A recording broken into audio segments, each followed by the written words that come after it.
நாள் உபவாச ஜெபம் பிள்ளைகளுக்கான ஒரு விசேஷித்த ஜெபமாக அறிவிக்கப்பட்டிருக்கிறது.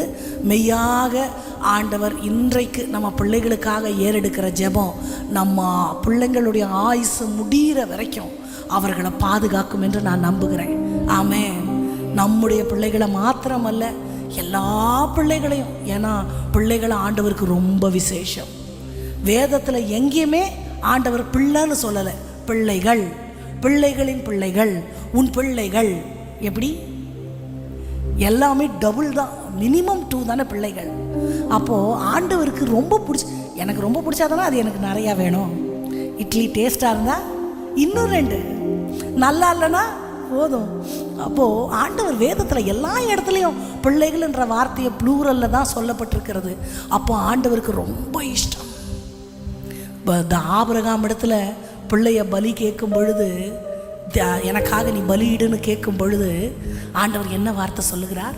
உன் புத்திரனும் உன் ஏகசுதனும் உன் நேசகுமாரனுமாகிய ஈசாக்கை. அப்போ என்ன அர்த்தம்? நான் பிள்ளையை எவ்வளோ நேசிக்கிறேன்னு ஆண்டவருக்கு தெரியும்.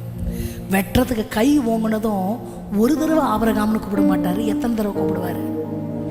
ஆபிரகாமே ஆபிரகாமே. நம்ம படிக்கும் போது அப்படி படிச்சிடுறோம்.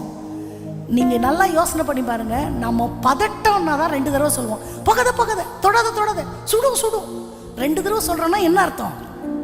பதட்டம், தயவு செய்து செஞ்சிடாத. அப்போ ஆபிரகாமே ஆபிரகாமேன்னா பதறி கூப்பிடுறாரு. வெட்டிடாதப்பா, பட்டயத்தை வெட்டிடாத, உனக்கு வலிக்கிறத விட எனக்கு வலிக்கும். நான் உன்னை டெஸ்ட் பண்ணேன். ஏற்கனவே பலிக்கான ஆட்டுக்குட்டியை நான் ஆயத்தம் பண்ணி வச்சுட்டேன்.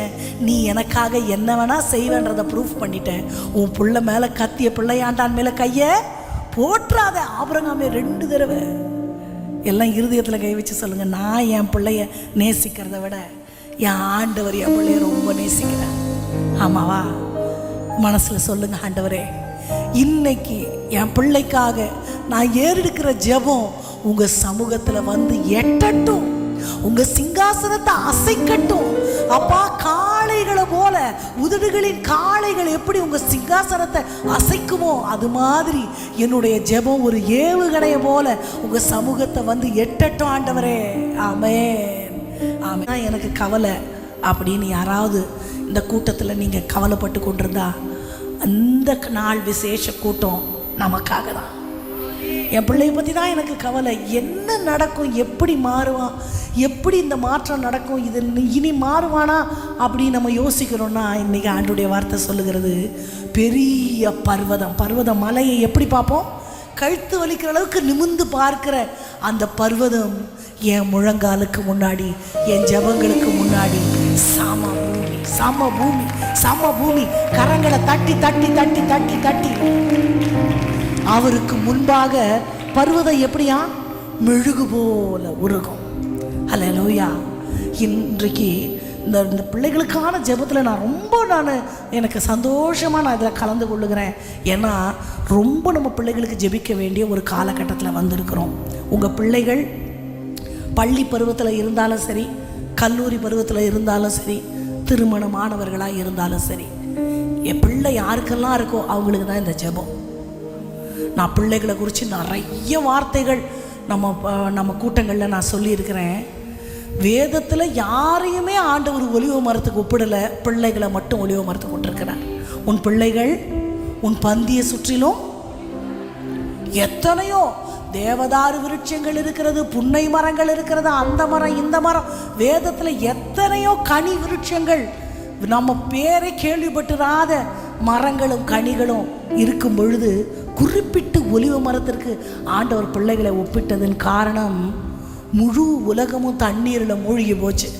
எல்லா விதைகளும் கிட்டத்தட்ட 300 நாட்களுக்கு மேலே பூமி அப்படியே ஊறிக்கிட்டு கிடக்கு. சகல விதைகளும் மரிச்சு போச்சு. பேழையிலிருந்து ஒரு பறவை அனுப்பும் பொழுது முதல்ல போய் திரும்பி வந்துடுது. அடுத்தது கொண்டு வந்தது என்ன? ஒலிவ இலை. ஏன்? எல்லா விதைக்கும் மரணம்னு ஒன்று இருந்துச்சு, ஆனால் ஒலிவ இலைக்கு இல்லை. அது மட்டும் எவ்வளோ தண்ணியில் ஊறினாலும் மறுபடியும் முளை தெழும்புகிறது. அப்படிப்பட்ட ஒரு சாவாமைக்கு தான் ஆண்டவர் என் பிள்ளைய ஒப்பிடுறார். அல்லேலூயா. ஆனால் அப்போ சத்ருவுடைய டார்கெட் வந்து இந்த பிள்ளைகளை கொண்டு போகிறதான். எப்படி தெரியுமா? பைபிளில் முதல்ல ஒரு குடும்பம். எந்த குடும்பம்? ஆதாம் ஏவாள். அந்த அம்மா அப்பாவுக்கு பிள்ளைங்க இருந்தாங்களா? ரெண்டும் நல்ல குழந்தைங்க தான், நல்ல அம்மா அப்பாவுக்கு பிறந்த நல்ல குழந்தை தான். ஆனால் ஒரு குழந்தை கொலை பண்ணுறதுக்கு கூட தயங்கலை. யாரை? சொந்த ரத்தத்தை, தன்னுடைய சகோதரனை. எப்படி இப்படிப்பட்ட ஒரு காழ்ப்புணர்ச்சி அந்த பிள்ளைகளுக்குள்ள வருது? பிசாசு டார்கெட் பண்ணது பிள்ளைகளை. ஏவாளை வஞ்சிக்கணும், பிள்ளைகளை அடுத்த சந்ததி ஆண்டவருக்கு ஏற்புடையதா இருந்துடக்கூடாது. எவன் பக்தியா ஆண்டவரை தேடினானோ அவன் அப்பவே செத்து போயிட்டான். ஆமாவா? அப்போ சத்ருவனுடைய டார்கெட் இந்த பிள்ளைங்களுக்கு நம்ம ரொம்ப ஜெபிக்கணும். இன்னைக்கு இந்த ஸ்கூல் படிக்கிற குழந்தைங்க இருக்கிறாங்க இல்லையா, சில செய்திகளை கேட்கும் பொழுது இருதயமே உடஞ்சி போகுது. இங்கே என் வயசில் இருக்கிறவங்கள நான் கேட்குறேன், எனக்கு மூத்தவங்களையும் நான் கேட்குறேன். நம்ம பள்ளி படிக்கும்போது நம்ம ஃபோனை வச்சு படித்தோமா, லேப்டாப்பை வச்சு படித்தோமா? இல்லை. நம்ம ஆனால் இன்றைக்கி இருக்கிற ட்ரெண்டோடு நம்ம ஒர்க் பண்ணுற அளவுக்கு நமக்கு அறிவு இருக்குது இல்லையா? கம்ப்யூட்டர் படித்த பிள்ளைங்க, சிஸ்டமில் ஒர்க் பண்ணுறவங்க, இன்றைக்கி ட்ரெண்டு பிள்ளைங்க என்ன அப்டேட்டடாக இருக்கிறாங்களோ அந்த அளவுக்கு நம்மளும் பண்ணுறோம். ஆனால் படிக்கும்போது நமக்கு மொபைல் தேவைப்படலை. ஆனால் இன்றைக்கி உள்ள பிள்ளைங்களுக்கு டெக்னாலஜி இல்லாமல் அவங்களால, ஆமாம், தொழில்நுட்பம் அவர்களுக்கு அந்த ஆபத்தையும் சேர்த்து வழங்குகிறது. வெப்சைட்டு பயங்கரமான வெப்சைட்டுகள் இருக்கிறது. பிள்ளைகளை மோசம் போக்குகிற ஆப்பெல்லாம் இருக்குது. வாலண்டியராக வந்து அதில் அவங்க விழற மாதிரி. எப்போ யார் ஏமாந்துருவான்னு சொல்லவே முடியாது. நெருப்பு மேலே நடக்கிற மாதிரி தான் நம்ம பிள்ளைங்க நடக்கிறாங்க. ஸ்கூல்ஸில் சில பிள்ளைங்க டீச்சர்ஸ் நிறைய பேர் இருப்பீங்க, உங்களுக்கு தெரியும், எல்லா குழந்தையும் ஃபஸ்ட் ரேங்க் வாங்காது. சில பிள்ளைக்கு படிப்பு வரும், சில பிள்ளைக்கு படிப்பே சுட்டு போட்டால் கூட வரும். அதுக்குன்னு அவங்கள முட்டாள்னெல்லாம் சொல்லிட முடியாது, இதை விட பயங்கர சாமர்த்தியமாக அது இருக்கும். ஆனால் சில குழந்தைங்களுக்கு படிப்பே வராது. அப்போ மற்ற பிள்ளைகளாலேயும் சரி எல்லாராலையும் மார்க் கம்மியாக வாங்குகிற பிள்ளைங்க ரொம்ப டவுனாக ஃபீல் பண்ணுவாங்க. அவங்களுக்கு வராது, எவ்வளோ முயற்சி பண்ணாலும் சில பிள்ளைங்களுக்கு புரிஞ்சு கொள்ளுகிற அந்த கெப்பாசிட்டி இருக்காது. ஆனால் ஹைக்யூ லெவலுக்கும் அதுக்கும் சம்மந்தமே இல்லை. ஹைக்யூ அவங்களுக்கு வேறு மாதிரி இருக்கும். ஆனால் இவங்க ரொம்ப படிப்பறிவு இல்லாத மாதிரி, நான் படிக்கிற காலத்திலே நீ முட்டை மார்க் வாங்கினா மாடு தான் மேய்ப்ப, நீ ஃபஸ்ட் ரேங்க் வாங்கினா டாக்டர் ஆவன்னு சொல்கிறத நானே கேட்டிருக்கேன். ஆனால் இதுக்கு சம்மந்தம் இல்லைன்றது இப்போ நமக்கு புரியுது. ஆனால் இந்த பிள்ளைங்க இப்படி டவுனாக ஃபீல் பண்ணும்பொழுது வேற ஒரு மாயத்தந்திரம் என்னென்னா பிளாக் மேஜிக். அப்படின்னா மந்திரம் மாதிரி ஒன்று, பிளாக் மேஜிக். இதை பண்ணினா உனக்கு அப்படியே திடீர்னு நீ பயங்கர இன்டெலிஜென்ட் ஆகி பயங்கரமாக மார்க் வாங்க அப்படின்னு இந்த மந்திரங்கள், இந்த பேய்த்தனங்களுக்கு அடுத்த சில காரியங்கள் எல்லாம் பிள்ளைகளுக்குள்ள புறையோடி கொண்டு இருக்கிறது. இப்போது ஸ்கூல் படிக்கிற காலத்திலே அவங்களுக்கு போதை வஸ்துக்கள், மூளையே இன்னொரு கண்ட்ரோலுக்குள்ளே போயிடுச்சுன்னா அவங்க எப்படி சிந்திப்பாங்க, அவங்க எப்படி தான் வாழ்க்கையை கொண்டு போவாங்க. தங்களுடைய சரீரத்தை கூட அவங்களால பாதுகாப்பாக வச்சுக்க முடியாது, தங்களுடைய வஸ்திரத்தை கூட அவங்க பத்திரமா வைக்க முடியாது. இப்படி எதிர்காலமே இல்லாத ஒரு காலகட்டத்துக்குள்ள பிள்ளைகள் போய் கொண்டு இருக்கிறார்கள். ரொம்ப ரொம்ப ரொம்ப ஜெபிக்க வேண்டிய காலகட்டம். நீங்கள்லாம் நினச்சி பார்த்துருப்பீங்க, குட்டி குழந்தெல்லாம் ஒரு உள்ளே போடுற ட்ரெஸ்ஸு கூட போகாடாமல் சுற்றி கொண்டிருந்த காலம் நம்முடைய காலம். இன்றைக்கி அப்படி அனுப்ப முடியாது. எல்லா பாட்டிகளும் ப்ளவுஸ் இல்லாமல் தான் இருப்பாங்க. ஏன்? யாரும் அவங்கள ஆபாசமாக பார்த்ததில்லை. ஆனால் இன்றைக்கி அப்படி இருக்க முடியாது. ஏன்னா காலம் ரொம்ப மோசமாயிடுச்சு. ரொம்ப ரேட்டிங்கில் இருக்கிறது குழந்தைகளுடைய அந்த நிர்வாண படங்கள். குழந்தைய ஏன் குழந்தையா பார்க்க முடியல? சிந்தைகள் முழுவதும் கெட்டு கிடக்கிறது. ஆபத்தும் ஆபாசமும் அருவருப்புகளும் நிறைந்த உலகத்தில் வாழுகிறோம். என் பிள்ளை கெட்டு போகாமல் இருக்கணும்னா என்னுடைய ஜெபத்தை தவிர வேற எதுவுமே இல்லை பாதுகாப்பு. கல்வியும் நம்மளுக்கு வியாபாரம் ஆயிடுச்சு. இன்னைக்கு நம்மெல்லாம் கல்வி அறிவு இல்லாமல் இருந்தோம். காமராஜர் இவங்கெல்லாம் என்ன பண்ணாங்க? இலவச கல்வி தானே கொடுத்தாங்க. ஆனால் இன்னைக்கு கல்வியும் வியாபாரம் ஆயிடுச்சு, அதுவும் தொழில்நுட்பமும் ஒன்றாயிடுச்சு. இன்னைக்கு என் பையனை கூட வாட்ஸ்அப்பில் தான் வருது. என்னது? ஹோம்ஒர்க் எல்லாம் மம்மி ஃபோன் கொடுங்க, அவன் வாட்ஸ்அப்பில் தான் பார்க்கணும். பேரண்ட்ஸுக்குள்ள ஒரு ஆப்பு. அப்போ ஃபோன் இல்லாமல் குழந்தைங்க இல்லை, சிஸ்டம் இல்லாமல் இன்டர்நெட் இல்லாமல் பிள்ளைங்க இல்லை. வலைதளம் எவன் எப்போ சிக்குவானோ அதுதான் வலைதளம், நமக்கு தெரியும்ல. அப்போ என் பிள்ளை சிக்கி கொள்ளாமல் இருக்க நான் என்ன செய்யணும்? நம்ம எல்லாரும் கண்களை மூடி நான் என்ன செய்யறது ஆண்டவரே? என் பிள்ளை உங்க கையில் இருக்கணும், நீங்க ஆதரவா பாதுகாக்கணும். உங்க ஒரு தாய் வந்து ஆண்டவர்கிட்ட போய் என்ன கேட்டா? சொத்து வேணும், சுகம் வேணும், நான் பலமா இருக்கணும்னு கேட்கல. என் 2 பிள்ளை உங்க மார்புல சாய்ந்துக்கணும் ஆண்டவரே. உங்க வலது பார்சத்துல ஒருத்தன், இடது பார்சத்துல ஒருத்தன் சாஞ்சுக்கிட்டா போதும், வேற எதுவும் எனக்கு வேணாம். எல்லா தாய்மார்களும் சொல்லுங்க, என் பிள்ளை உங்க மார்புல சாஞ்சுக்கணும் ஆண்டவரே. இருதயம் மாஞ்சுக்கிறது என் பிள்ளைக்கு முதல் நீங்க தான் வேணும் ஆண்டவரே. உம்மோடு அவன் வாழணும். எங்க பிள்ளைகள் உம்மால போதிக்கப்பட்டிருக்கணும். உமது கிருபை எங்க ஒவ்வொருவரையும் தாங்கணும். எங்க ஜெபங்களுக்கெல்லாம் பதில் தாங்க. எங்களோடு கூட இருங்க. இயேசுவின் நாமத்தில் பிதாவே, ஆமென். நாம் எல்லாரும் உட்காரலாம். பிள்ளைகளுக்கு அவ்வளோ முக்கியத்துவம், வேதமும் பிள்ளைகளுக்கு முக்கியத்துவம் கொடுக்கிறது. நாமளும் எல்லாரும் இந்த பிள்ளைகளுக்காக நம்ம ஓடிக்கொண்டு இருக்கிறோம். ஆனால் நான் உங்களுக்கு ஏற்கனவே சொன்னது போல சத்ருவனுடைய டார்கெட் யார் மேலே தான்?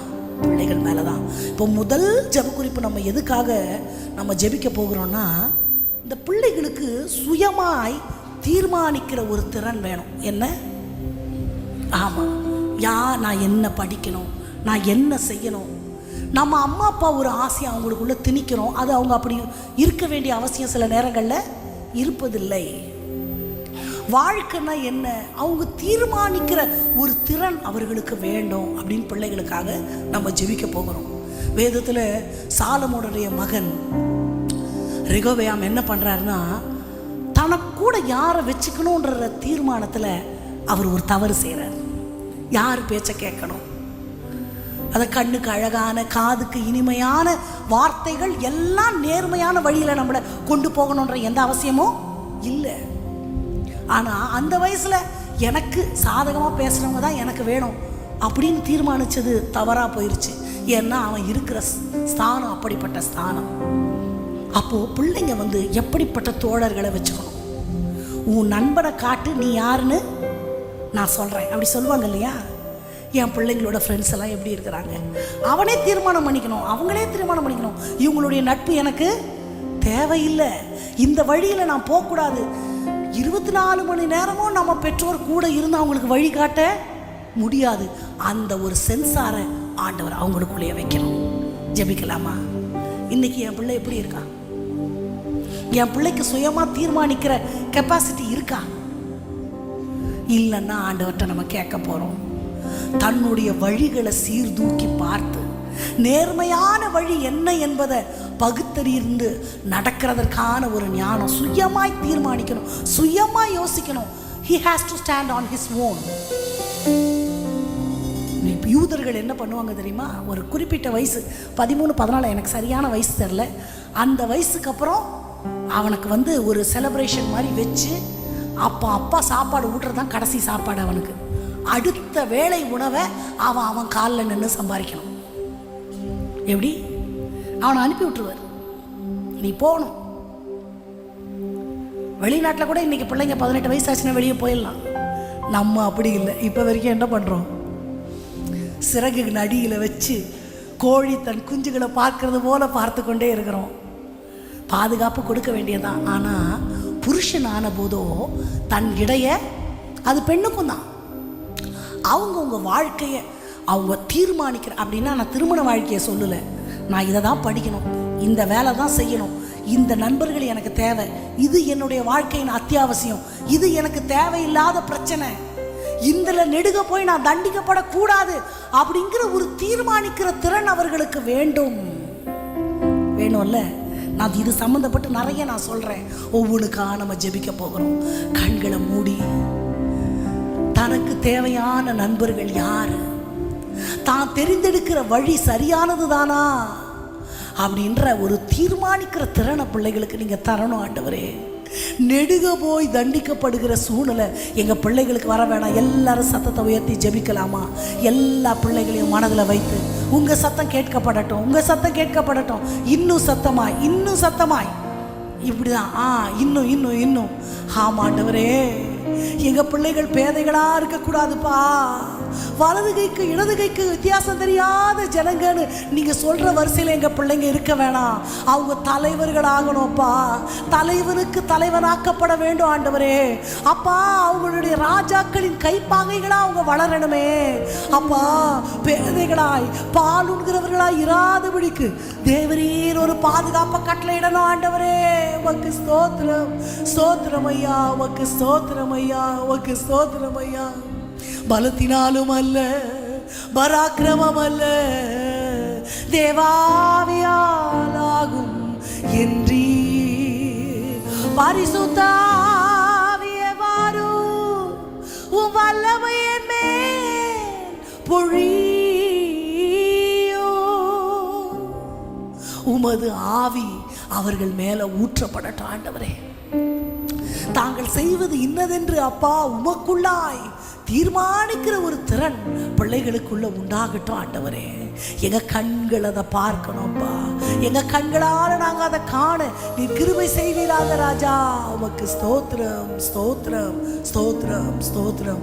ஆமென். அப்புறம் தரிசனம் வேணும் பிள்ளைகளுக்கு. வாழ்க்கையை குறிச்ச ஒரு தரிசனம். அப்படின்னா I am sorry to say this, இன்னைக்கு பிள்ளைங்களுக்கு என்ன தரிசனம்? ஆண் பிள்ளையா இருந்தா ஒரு பொண்ணை லவ் பண்ணணும், பொம்பளை பிள்ளையா இருந்தா ஒரு பையனை அவங்களுக்காகவே உருகி உருகி சம்பாதிக்கணும், சம்பாதிக்கிற காசை அவங்களுக்காகவே செலவு பண்ணணும், இரவும் பகலும் அவங்களுக்கே டெக்ஸ்ட் பண்ணணும். அப்புறம் ஃபெயிலியர் ஆயிடுச்சுன்னா சோர்ந்து போய் உட்காந்துக்கணும். கல்யாணம் கட்டி எல்லாரும் கல்யாணம் கட்ட தான் போகிறோம், எல்லாருக்கும் குழந்தை பிறக்க தான் போகுது எல்லாரும். அது ஒன்று, it's a part of life. ஆனால் பிள்ளைங்களுக்கு டார்கெட்டே என்னவாயிடுது? இல்லை இல்லை இல்லை. பெற்றோரை கேட்குற, உங்களுக்கு பிள்ளைகளை குறித்து என்ன தரிசனம்?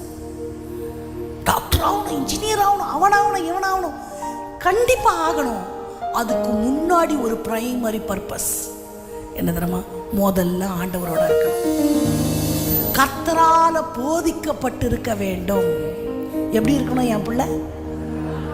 ஒரு வேதனையான காரியம், ரொம்ப ஆண்டவரோட நடக்கிற தாய்மார்கள் கூட பிள்ளைக்கு எக்ஸாம்ன்ட்டு சர்ச்சுக்கு வர வேண்டாம், நீ உட்காந்து படின்னு வீட்டில் விட்டு பூட்டிட்டு வர்றாங்க.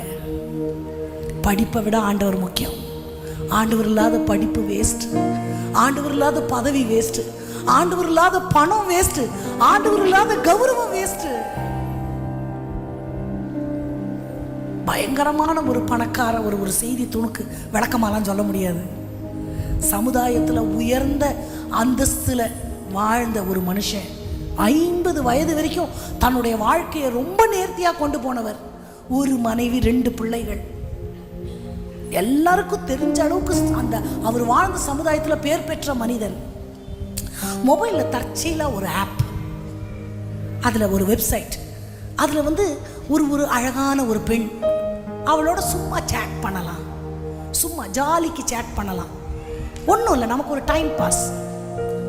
50 வயசு வரைக்கும் ஒழுக்கமாக வாழ்ந்த மனுஷன் சும்மா அந்த பொண்ணு கூட சேட் பண்ணலாம். அப்புறம் அவருக்கு ஆசை வந்துச்சு, சும்மா ஒரு நாள் வேணா அவங்களோட போய் இருக்கலாம். என்ன நடந்தது தெரியுமா?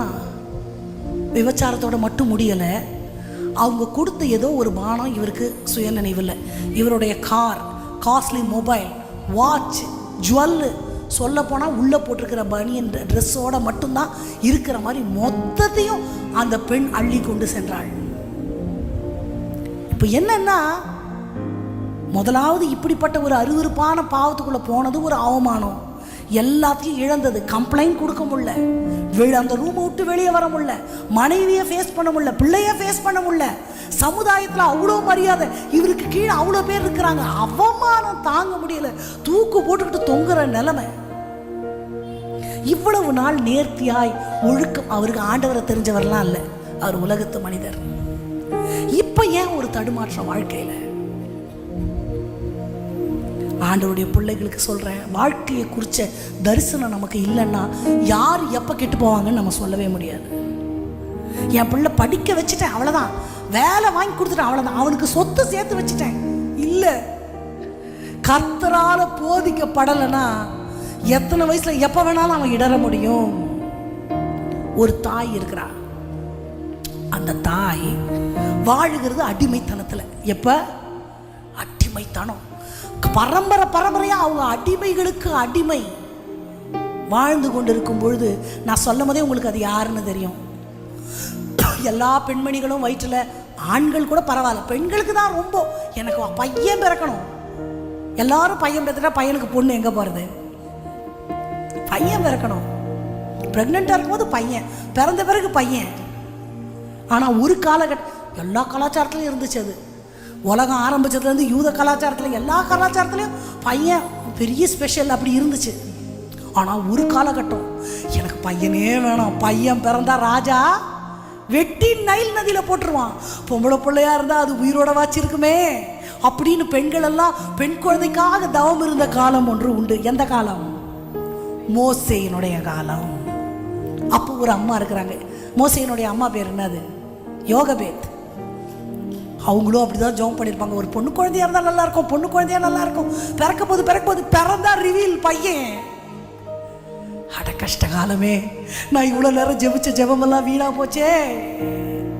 இல்லை, ஏன் ஜெபம் ஒரு நாள் தரையில் போவதில்லை. அந்த பிள்ளைய குறித்து அந்த தாய்க்கு ஒரு தரிசனம். என்ன தரிசனம்? எல்லாரும் பாவம் பார்த்து மருத்துவச்சிகள் எல்லாம் காப்பாற்றி விட்டுட்டாங்க. இந்த அம்மா ஒரு ஸ்கெட்ச் போடுறாங்க. தண்ணி காற்று இந்த திசையில் அடிக்குது, தண்ணி ஆற்றில் காற்றடிக்கிற திசையில் இப்படி போகுது. இந்த இடத்துல ராஜாத்தி வந்து குளிப்பா. நான் ஒரு பெட்டியில் கீழே எதுக்கு பூசுகிறாங்க? தண்ணி உள்ளே வரக்கூடாதுல்ல, கீழே பூசி ஒரு துணியை போட்டு அந்த குழந்தைய அதுக்குள்ளே வச்சு பெட்டியை வச்சேன்னா, தண்ணியில் வச்சா அது எந்த திசையில் போகும் சொல்ல முடியுமா? நான் சொன்னதெல்லாம் செய்ய மாட்டேன்னா எங்கள் அம்மா சொல்லுவாங்க, நீ சொல்கிறியா போய் தண்ணியில் எழுதுறேன் அப்படின்னு. என்ன அர்த்தம்? நிலையே இல்லை. ஆனால் இவங்க ஒரு கெஸ் பண்ணுறாங்க, உங்களுக்குள்ள ஒரு தரிசனம், ஒரு ஸ்கெட்ச் போடுறாங்க, இப்படி தான் போகும். அதை ராஜாத்தி கண்ணில் மாட்டோம். அவளும் ஒரு பொம்பளை பிள்ளை, அவளும் வந்து ஒரு குழந்தைய பார்த்தா அவளுக்கு தாய்மை உணர்வு வரும். கண்டிப்பாக அவள் கொல்ல மாட்டான். இந்த குழந்தை என் கையில் இல்லைனா கூட அது வந்து உயிரோட அந்த அரண்மனையில் வாழும். அழகாக ஒரு ஸ்கெட்ச் போட்டு எக்ஸிக்யூட் பண்ணுறாங்க. பர்ஃபெக்டாக நடக்குதா? எங்கே இன்ஜினியரிங் படித்தாங்க? ஒன்றுமே இல்லை. பெற்றவளுக்கு அந்த பிள்ளை மேலே ஒரு தரிசனம். எப்படியும் அந்த பிள்ளை சாகாது. இந்த பிள்ளை எப்படியும் எல்லா குழந்தைங்க மாதிரி நைல் நதியில் வெட்டி என் பிள்ளைய போட மாட்டாங்க. இவன் ரட்சகனாய் நியாயாதிபதியாய் அடிமைத்தனத்தில் இருக்கிற என்னுடைய ஜனங்களுடைய நுகத்தடியை முறித்து விடுதலை வாழ்வைக்கு அவர்களை அழைத்து கொண்டு வருவான்னு மனசுக்குள்ள அவியாத அக்கினியா அந்த அம்மா இருதயத்தில் ஒரு நெருப்பு எரியுது. அதுதான் இவங்களை இப்படி பிளான் பண்ண வைக்குது. பிளானும் பண்ணிட்டாங்க, கரெக்டாக நடந்துருச்சு. அக்காவும் அம்மாவுக்கு தப்பாமல் இருக்கிறா. என்ன பண்ணுறா? அந்த அம்மா ராஜாத்திக்கிட்டே போய் இந்த பிள்ளைக்கு பால் கொடுக்க நான் ஒரு அம்மாவை கூட்டிட்டு வரட்டா? அம்மா குட்டி 8 அடி பாஜா, குட்டி 16 அடி வாயுது. சரி சரி சரி சரி அந்த அம்மாவையே கூட்டிட்டு வராங்க. யார் பிள்ளைக்கு யார் பால் கொடுக்கணும்? அவங்க பெத்த பிள்ளைக்கு அவங்களே பால் கொடுக்க. அப்பா, கரும்பு தின்ன கூலியா? யாருக்கு கிடைக்க இப்படி ஒரு பாக்கியம்? ராஜாத்தி சொல்லுகிறாள், இந்த பிள்ளையை எனக்காக வளர்த்துடு, நான் உனக்கு என் பிள்ளைய வளர்க்க எனக்கு சம்பளம், கரும்பு தின்றதுக்கு எனக்கே கூலி கொடுக்குறியா? அடிச்சுதுரா ஜாக்பாட். யாருக்கு கிடைக்கும்? ஜம்முன்னு உக்காந்து யூத பெண்மணிகள், நான் சொல்லியிருக்கிறேன், 5 வயசு வரைக்கும் பால் கொடுப்பாங்க. பால் கொடுக்கும்போது தோரா, ஆதியாகமம், யாத்திரையாகமம், லேவியராகமம், எண்ணாகமம், உபாகமம் மொத்தத்தையும் மனப்பாடமாக அந்த பிள்ளைக்கு சொல்லி கொடுத்துருவாங்க. இவன் சும்மாவா பால் கொடுத்துருப்பா? மொத்தத்தையும் சொல்லி கொடுத்துட்டா. அவன் வளர்ந்தது எகிப்தின் அரண்மனையில். ஆனால் அவனுக்கு ஊட்டப்பட்ட பால் யெகோவா தேவனுடைய உபதேசங்களும் ஞான அந்த உபதேசங்களால் நிரப்பப்பட்டு தரிசனத்தோட. நீ எங்கே வேணா இருக்கலாம் ராஜா, என்ன வேணா தொழில்நுட்பம் வரட்டும், என்ன வேணா பிளாக் மேஜிக் பண்ணுற பிள்ளைங்க மத்தியில் இருக்கட்டும், நீ அதுக்கு உள்ள நீ போக மாட்ட. உன்னை நான் ஆண்டவர் அழைச்ச நோக்கமே வேற. அல்லேலூயா அப்படின்னு சொல்லிட்டு ஒரு பிளான் பண்ணி அந்த தரிசனத்துக்குள்ள அந்த பிள்ளைய நடத்துகிறாங்க. நமக்குள்ள பிள்ளை ஆண்டவர் கொடுத்துருக்கிறார். அடிக்கடி சொல்லுவேன், பயாலஜிக்கல் பேரண்ட்டு நான் தான், ஆனால் பிள்ளை என்னோடது கிடையாது. நான் சோறு போடணும், நல்ல ஆண்டவரை கொடுக்கணும். எல்லாரும் சொல்லுங்க, நல்ல ஆண்டவரை கொடுக்கணும். ஆண்டவரை காமிச்சிட்டேனா? நல்ல படிப்பு கண்டிப்பாக கொடுப்பீங்க, நல்ல சாப்பாடு கண்டிப்பாக கொடுப்பீங்க, நல்லொழுப்பம் கண்டிப்பாக கொடுப்போம். அதுக்கு முன்னாடி என் பிள்ளை நல்ல ஆண்டவரால் போதிக்கப்பட்டு அவரை அறிகிற அறிவின் மேன்மையில் வளரணும்.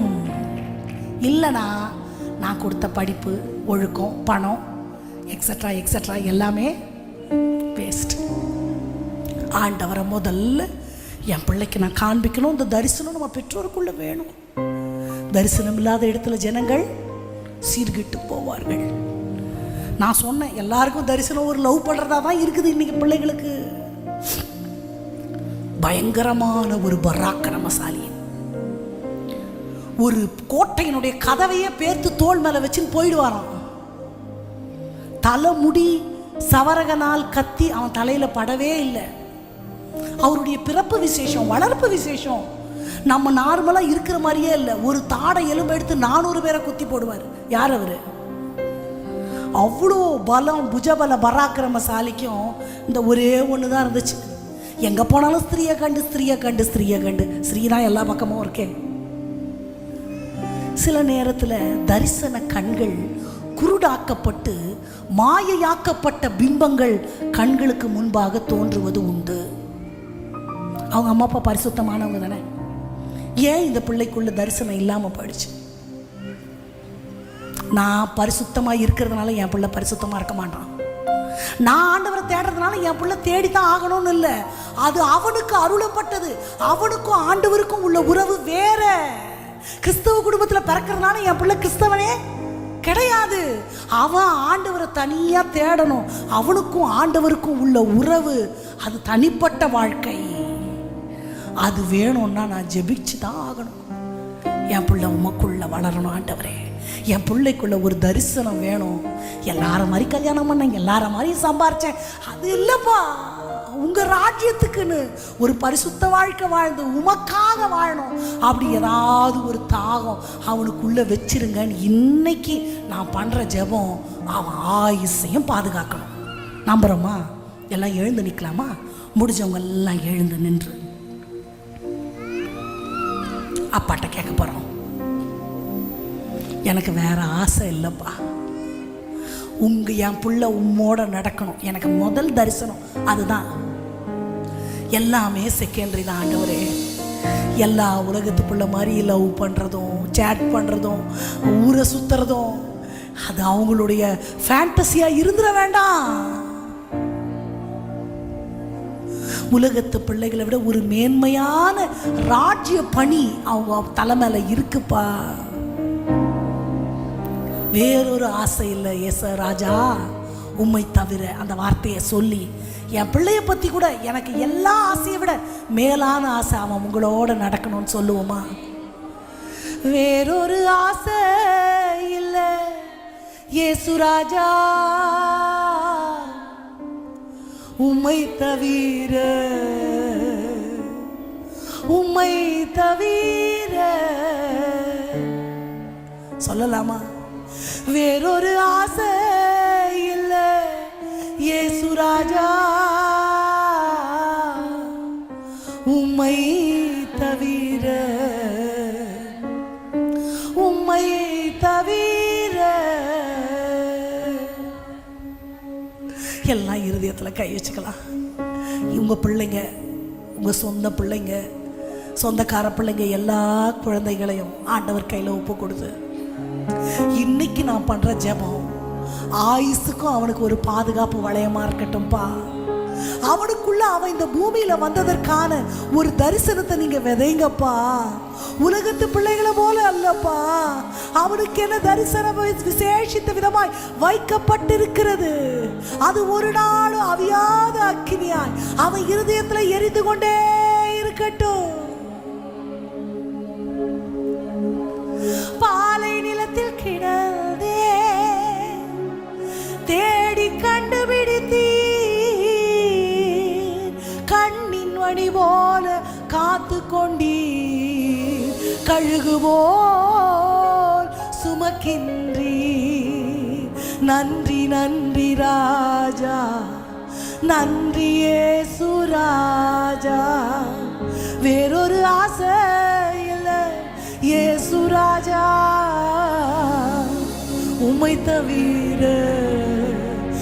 உம்மை தவிர வேறொரு ஆசை இல்லை. இயேசு ராஜா, என் புள்ள எப்படியாவது உங்களை அறிஞ்சு கொள்ளணும் ஆண்டவரே, தடவியாக உங்களை பற்றி கொள்ளணும் ஆண்டவரே. ராஜா ராஜா எல்லாம் சொல்லுங்க, என் புள்ள உங்களை அறியணும் ஆண்டவரே, என் புள்ள உங்களை அறிந்து கொள்ளணும் ஆண்டவரே. அவன் வாழ்க்கையினுடைய தரிசனம் நீங்கள் ஆகணும் ஆண்டவரே. உங்க சித்தத்தை அவன் நிரப்பணும், அறிந்து அதன்படி நடக்கணுமே. சமுதாயத்தில் உயர்ந்தவனா மாத்திரம் அல்லப்பா, உமது ஆலயத்தை அலங்கரிக்கிற மூப்பனாய், உமது ராஜ்யத்தின் பணியை சிறமேற்கொண்ட மகனா எங்க பிள்ளை மாறணும் ஆண்டவரே. தரிசனங்கள் குறித்த காலத்திற்கு வைக்கப்பட்டிருக்கிறது, அவைகள் பொய் சொல்வதில்லையே. அவங்களுடைய சிரசின் மேல அந்த தரிசனங்கள் வைக்கப்படுவதாக. இன்றைய நாளிலே அந்த தரிசனங்கள் உம்முடைய நாமத்தில் முத்தரிக்கப்படுவதாக. ராஜா, ஒருவராலும் அழிக்க முடியாதது, உலக ஆசைகளால் அழிக்க முடியாதது, சுயத்தினால அழிக்க முடியாதது, உலக மனிதர்களால் அழிக்க முடியாதது, உலகத்தின் ஆசைகளால அழிக்க முடியாதபடி தரிசனங்கள் உம்முடைய நாமத்தில் முத்தரிக்கப்படுவதாக. அவர்களுடைய சிரசின் மேல முத்தரிக்கப்படுவதாக, இருதயமாகிய பலகையில எழுதப்படுவதாக. ஆம் என்றும் ஆமென் என்றும் உமது நாமத்தில் அவைகள் முத்தரிக்கிறோம் ஆண்டவரே. அவைகளை நாங்கள் முத்தரிக்கிறோம் முத்தரிக்கிறோம் முத்தரிக்கிறோம். உம்மை தவிர உம்மை தவிர வேறொரு ஆசை இல்லை. இயேசு ராஜா, இயேசு ராஜா, உம்மை தவிர உம்மை தவிர. ஆமாண்டவரே, எங்க பிள்ளைங்க தரிசனம், வாழ்க்கையை குறிச்ச ஒரு தரிசனம் அவங்களுக்கு வேணும் ஆண்டவரே. எல்லாரும் படிக்கிற படிப்பு, எல்லாரும் சம்பாதிக்கிற சம்பாத்தியம் இல்லப்பா. அவர்கள் பரலோகத்துக்குரியவர்கள், தேவராஜ்யத்துக்குரியவர்கள், தலைவர்களுக்கு தலைவனா வாழ வேண்டியவர்கள், உமது வாயாய் வாழ வேண்டியவர்கள், உமது இருதயத்தை நிரப்புகிற, உமது சித்தத்தினால தங்க இருதயத்தை நிரப்புகிறவர்களாய் வாழ அழைக்கப்பட்டவர்கள் என்ற தரிசனத்தை அவங்க இருதயத்தில் நீங்க வைக்கணும் ஐயா, வைக்கணும் ஐயா, வைக்கணும் ஐயா. கிருபை தாங்கட்டும் இயேசுவின் நாமத்தில் பிதாவே, ஆமென் ஆமென். அமர்ந்து கொள்ளலாம். கிறிஸ்தவ பேர் வச்சு குழந்தையில ஒரு பிரதிஷ்டை பண்ணி ஞானஸ்தானம் கொடுத்துட்டா என் பிள்ளை கிறிஸ்தவன் அர்த்தமே இல்லை. எத்தனையோ சீரியல் கில்லர்ஸ் எல்லாம் கிறிஸ்தவ பேரில் இருக்கிறாங்க. எத்தனையோ நம்ம தேசத்திலேயே கொடுமையான தேச துரோகத்தை செஞ்சவங்க கிறிஸ்தவ பேரில் இருக்கிறாங்க. பெயரினால நான் கிறிஸ்தவனாகவே முடியாது. என் பிள்ளைய நான் சர்ச்சுக்கு கூட்டிகிட்டு வர்றதுனால மட்டும் நான் கிறிஸ்தவன் ஆயிட முடியாது. என் பிள்ளைய ஆண்டவருடைய போதனை அவனுக்குள்ளே இருக்கணும், அந்த தரிசனம் அவங்களுக்குள்ளே இருக்கணும். அதற்காக நம்ம கட்டாயம் ஜெபிக்க வேண்டும். முதல்ல நான் சொன்னேன், என் பிள்ளை சுயமாய் தீர்மானிக்கணும், வாழ்க்கையில் என்ன அவனுக்கு தேவை என்பது தீர்மானிக்கணும். அடுத்து பிள்ளைகள் தரிசனம் உள்ளவர்களாக இருக்கணும். அடுத்ததாக முக்கியமாக அதுலேயும் பெண் பிள்ளைகளை மட்டும் இந்த காலத்தில் சொல்ல மாட்டேன், இந்த காலத்தில் ஆண் பிள்ளைகளுக்கும் சேர்த்து தான் நான் சொல்லுவேன். துஷ்ட மனிதர்களுடைய கருத்தில் அவங்க சிக்கக்கூடாது. என்னது? உள்ளதுலேயே கொடுமையான மிருகம் மனிதன்தான். மிருகம் கூட சில நேரத்தில் இரக்கம் காட்டும். அதை விட கொடுமையானவர்கள் மனிதர்கள். நான் மனுஷனுடைய கரத்தில் விழாதிருப்பேனாக, கர்த்தருடைய கரத்தில் விழுவேனாக. ஏன் தெரியுமா? மனுஷன் அவ்வளோ மோசமானவன். இதுல என்னன்னா, அது ட்ராப்னே தெரியாம போய் மாட்டிக்குவோம். அது பார்க்கறதுக்கு ரொம்ப அழகாக தான் இருக்கும். ட்ராப்னா உங்களுக்கு தெரியும்ல, யானையை எப்படி பிடிப்பாங்க தெரியுமா? யானையை விட பெருசாக ஒரு குழி வெட்டிடுவாங்க. அது மேலே மெலிசாக கால் வச்சாலே உடையிற மாதிரி குச்சிகளை வச்சுட்டு இலையை பரப்பி வச்சுருவாங்க. அந்த இலையை பார்த்து அது பச்சை பசேலுன்னு இருக்குன்னு போய் காலை வச்ச உடனே தொடாக்குன்னு உள்ளே விழுந்துடும், எந்திரிக்கவே முடியாது. அவ்வளோதான். அது 2 நாள் பசியில் உள்ள பலனும் போய் கத்தி கத்தி கொஞ்சம் பாதி மயக்கத்தில் இருக்கும்பொழுது அந்த புல்டோசர் வச்சு கொஞ்சம் கொஞ்சமாக அதை படி மாதிரி ஆக்கி அதை நேராக லாரிக்குள்ளே ஏற்றிடுவாங்க. லாரிக்குள்ளே ஏறினதுக்கப்புறம் யானையோட பலன் என்ன தெரியும்ல? இந்த சர்ச்சு நம்ம ஒரு வருஷமாக கட்டியிருக்கோம், 1 மணி நேரத்துக்குள்ளே இதை சர்வநாசம் பண்ணுற அளவு பலன் அதுக்கு இருக்குது. அதோட வெயிட் என்ன தெரியுமா? மெதிச்சிச்சுன்னா நம்ம சட்னி ஆயிடுவோம். 6000 கிலோ எடை கொண்ட யானைகள் கூட இருக்குது. ஆனால் தன்னுடைய பலம் பராக்கிரமம் எல்லாத்தையும் மறந்துட்டு ஒரு கோமாளியை போல் சர்க்கஸில் போய் நிற்கும், டான்ஸ் ஆடும். எலும்பாக ஒல்லியாக ஒருத்தன் இருப்பான். யார்? யானை பாகன். இத்தினூண்டு அங்குசோன்னு சொல்லுவாங்க, யானையை கண்ட்ரோல் பண்ணுற ஒரு குச்சி. அதை வச்சு இப்படி போனா போவோம், இப்படி வானா போவோம். எங்கே போச்சு அறிவு? உன்னோட பலம் என்ன? காற்றுக்கு ராஜா சிங்கம் கூட யானையை நேராக போய் எதிர்த்து தாக்க முடியாது, பின்பக்கமாக போய் தான் மண்டையில் அடிக்குமாமா, அவ்வளோ பலசாலி. ஆனால் எல்லாத்தையும் இழந்து எப்படி போச்சு? பச்சை பசேலுன்னு இருக்குன்னு போய் மாட்டிக்கிச்சு. எல்லாரும் சொல்லுங்க, பச்சை பசேலுன்னு இருக்குன்னு போய் மாட்டிக்கிச்சு. கண்ணுக்கு அழகான காரியத்தில் நின்று தான் கவனிக்கணும். பிள்ளைங்க ஏமாந்து போகிறாங்க. தீனாள் குட்டி பிள்ளை இல்லை, அவன் எவ்வளோ இனிமையாக பேசியிருந்தா அவன் மாட்டியிருப்பான். இனிமையாக பேசுகிற வார்த்தைகள். தாமாரும் அப்படிதான், உள்ளறைக்குள்ள பிரவேசி. எதுக்காக அவன் கூப்பிடுறானே தெரியல, பேத மாதிரி போறான். உள்ள வந்து கொடு, உள்ள வந்து கொடு. அப்போ நெடுக போய் தண்டிக்கப்படுகிற சூழ்நிலைகள். இன்னொன்று நான் உங்களுக்கு சொல்லியிருக்கிறேன், ஆத்தும பிணைப்புன்னு ஒன்று இருக்கு வேதத்தில். அது நிறைய இடங்களில் மறைமுகமாக சொல்லப்பட்டிருக்கு. There won't be lost. அதில் பாவமெல்லாம் இருக்காது. அதுக்கு வயசு வித்தியாசம் கிடையாது, ஜெண்டர் கிடையாது.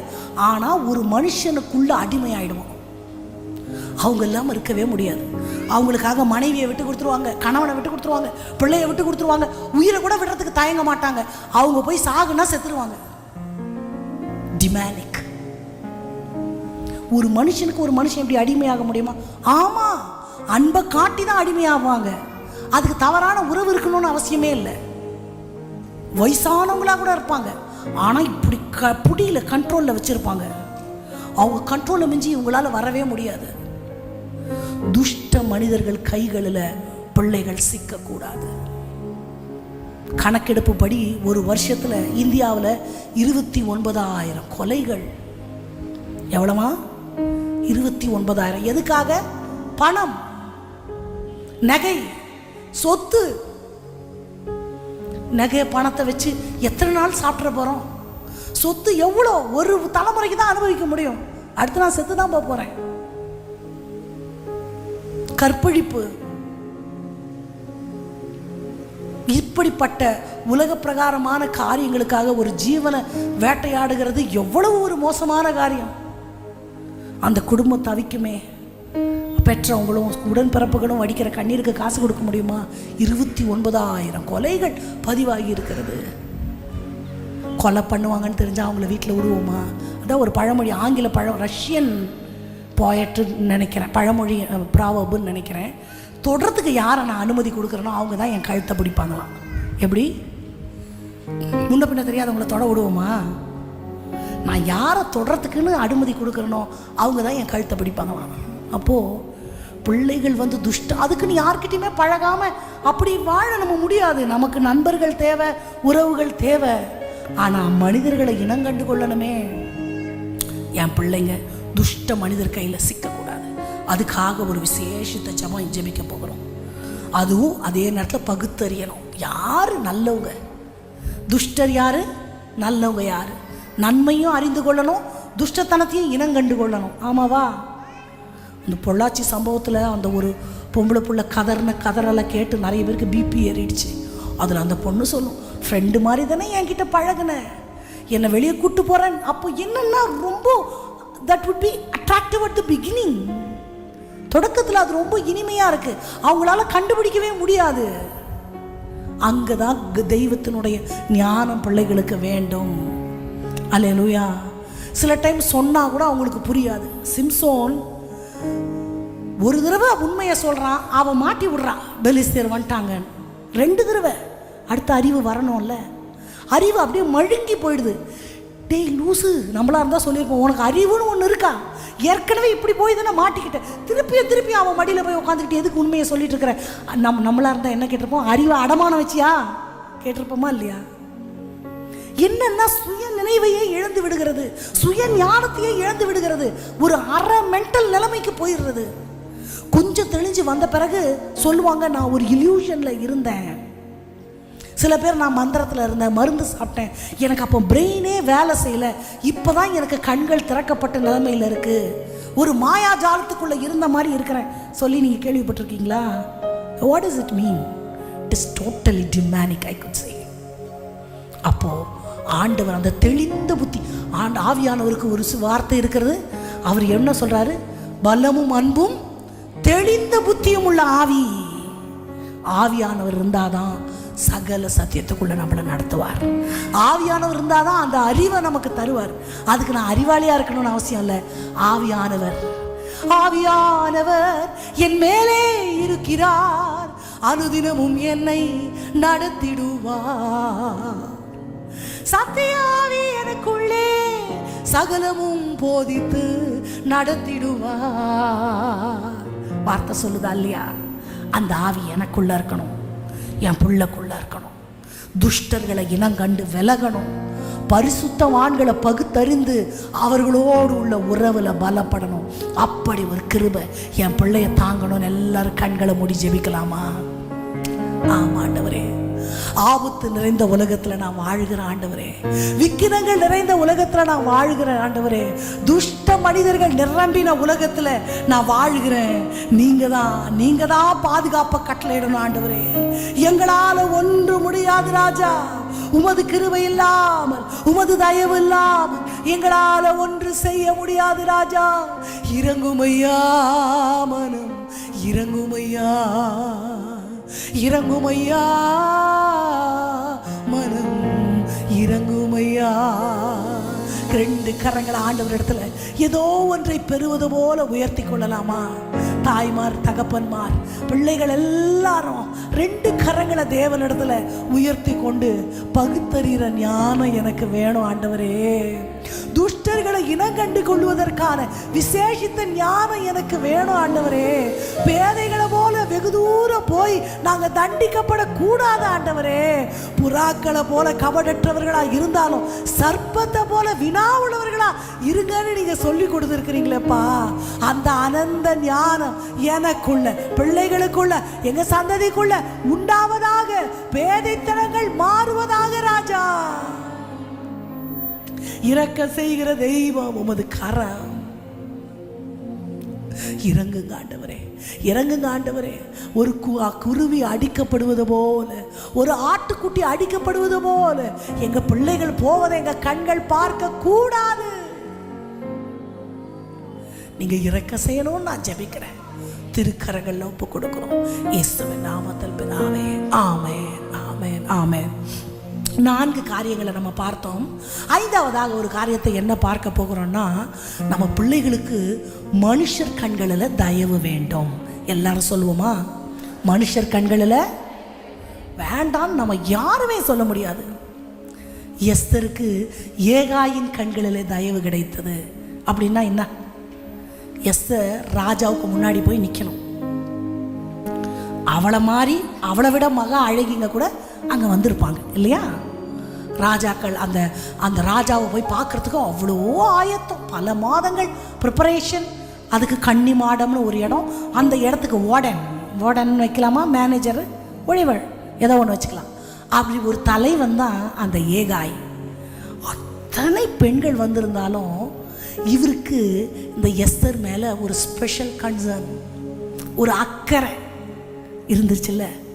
நீ தான் ராணி ஆகணும், உனக்கு நான் சொல்லி கொடுக்குறபடி நீ செய் அப்படின்னு ஒரு ஸ்பெஷல் கன்சர்ன். இன்னைக்கு நிறைய பிள்ளைகள், நான் கூட சொல்லுவேன், எனக்கு எங்கே போனாலும் யாராவது ஒருத்தருக்கு என்ன பிடிக்காது, அது இருக்கத்தான் செய்யும். இப்போ நான் பார்த்தாலே பிடிக்காது, நான் ஒன்றுமே செஞ்சுருக்க மாட்டேன். அந்த மாதிரி பள்ளி பருவத்துலலாம் நான் நிறைய கடந்து வந்திருக்கிறேன்.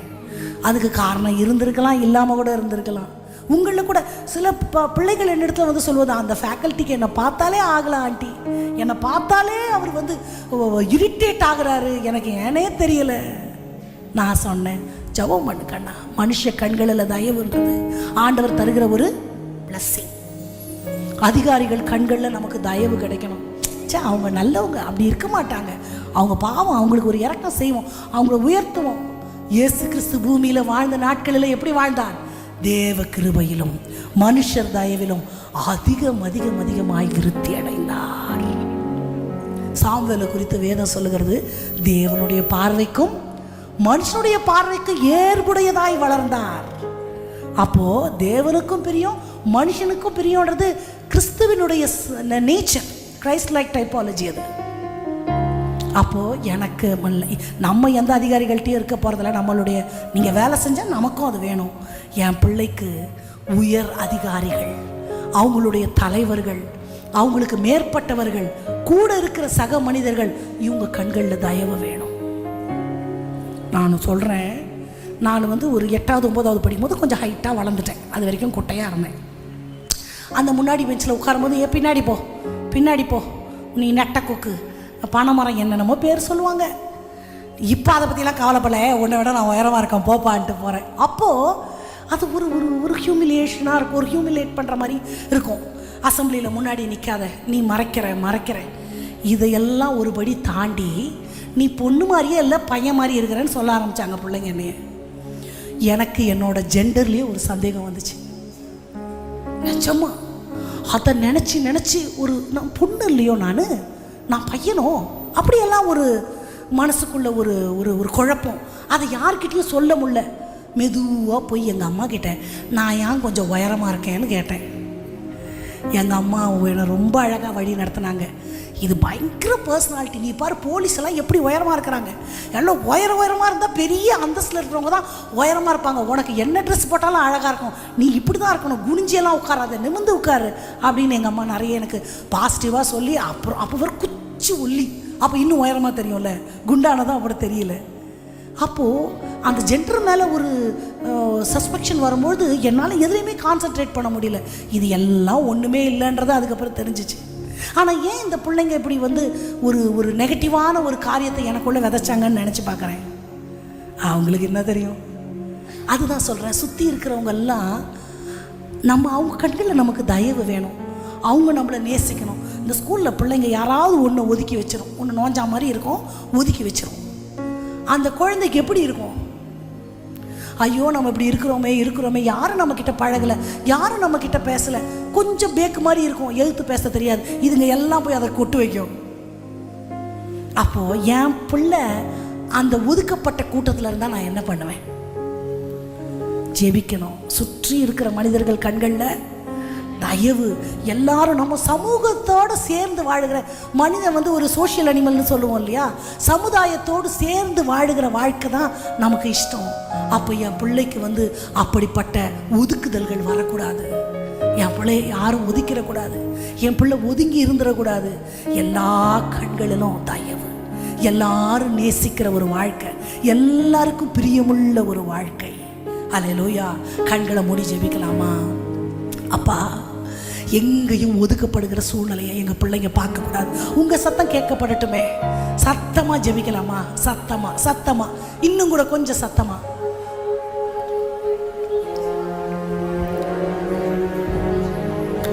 தயவு நீங்க உண்டாக்கணும் ஆண்டவரே.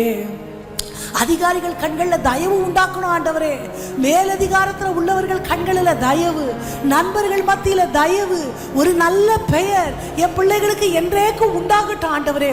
குத்துகிற முட்கள், நெருக்குகிற நெருஞ்சில்கள் ஒன்று பிள்ளைகளுடைய வாழ்க்கையில வராதபடிக்கு ஆவியானவர் ஒரு விசேஷித்த கிருபையை கட்டளையிடுவீராக ராஜா. அப்பா, உமது தயவு பிள்ளைகள் மேல உண்டாகட்டும் ஐயா. தேவ கிருபையிலும் மனுஷர் தயவிலும் அதிகமாய் விருத்தி அடையணும் ஆண்டவரே. எங்க போனாலும் ஒரு ஃபேவர், எங்க போனாலும் ஒரு தயவு, எங்க போனாலும் ஒரு ஸ்பெஷல் கன்சர்ன் எங்க பிள்ளைகளுக்கு உண்டாகட்டும். அவர்களை காண்கிறவர்கள் அவர்களிலே உம்மை காண, உமது சாயலை நீங்க ஈந்தருள வேணுமாய் நாங்க ஜெபிக்கிறோம்ப்பா.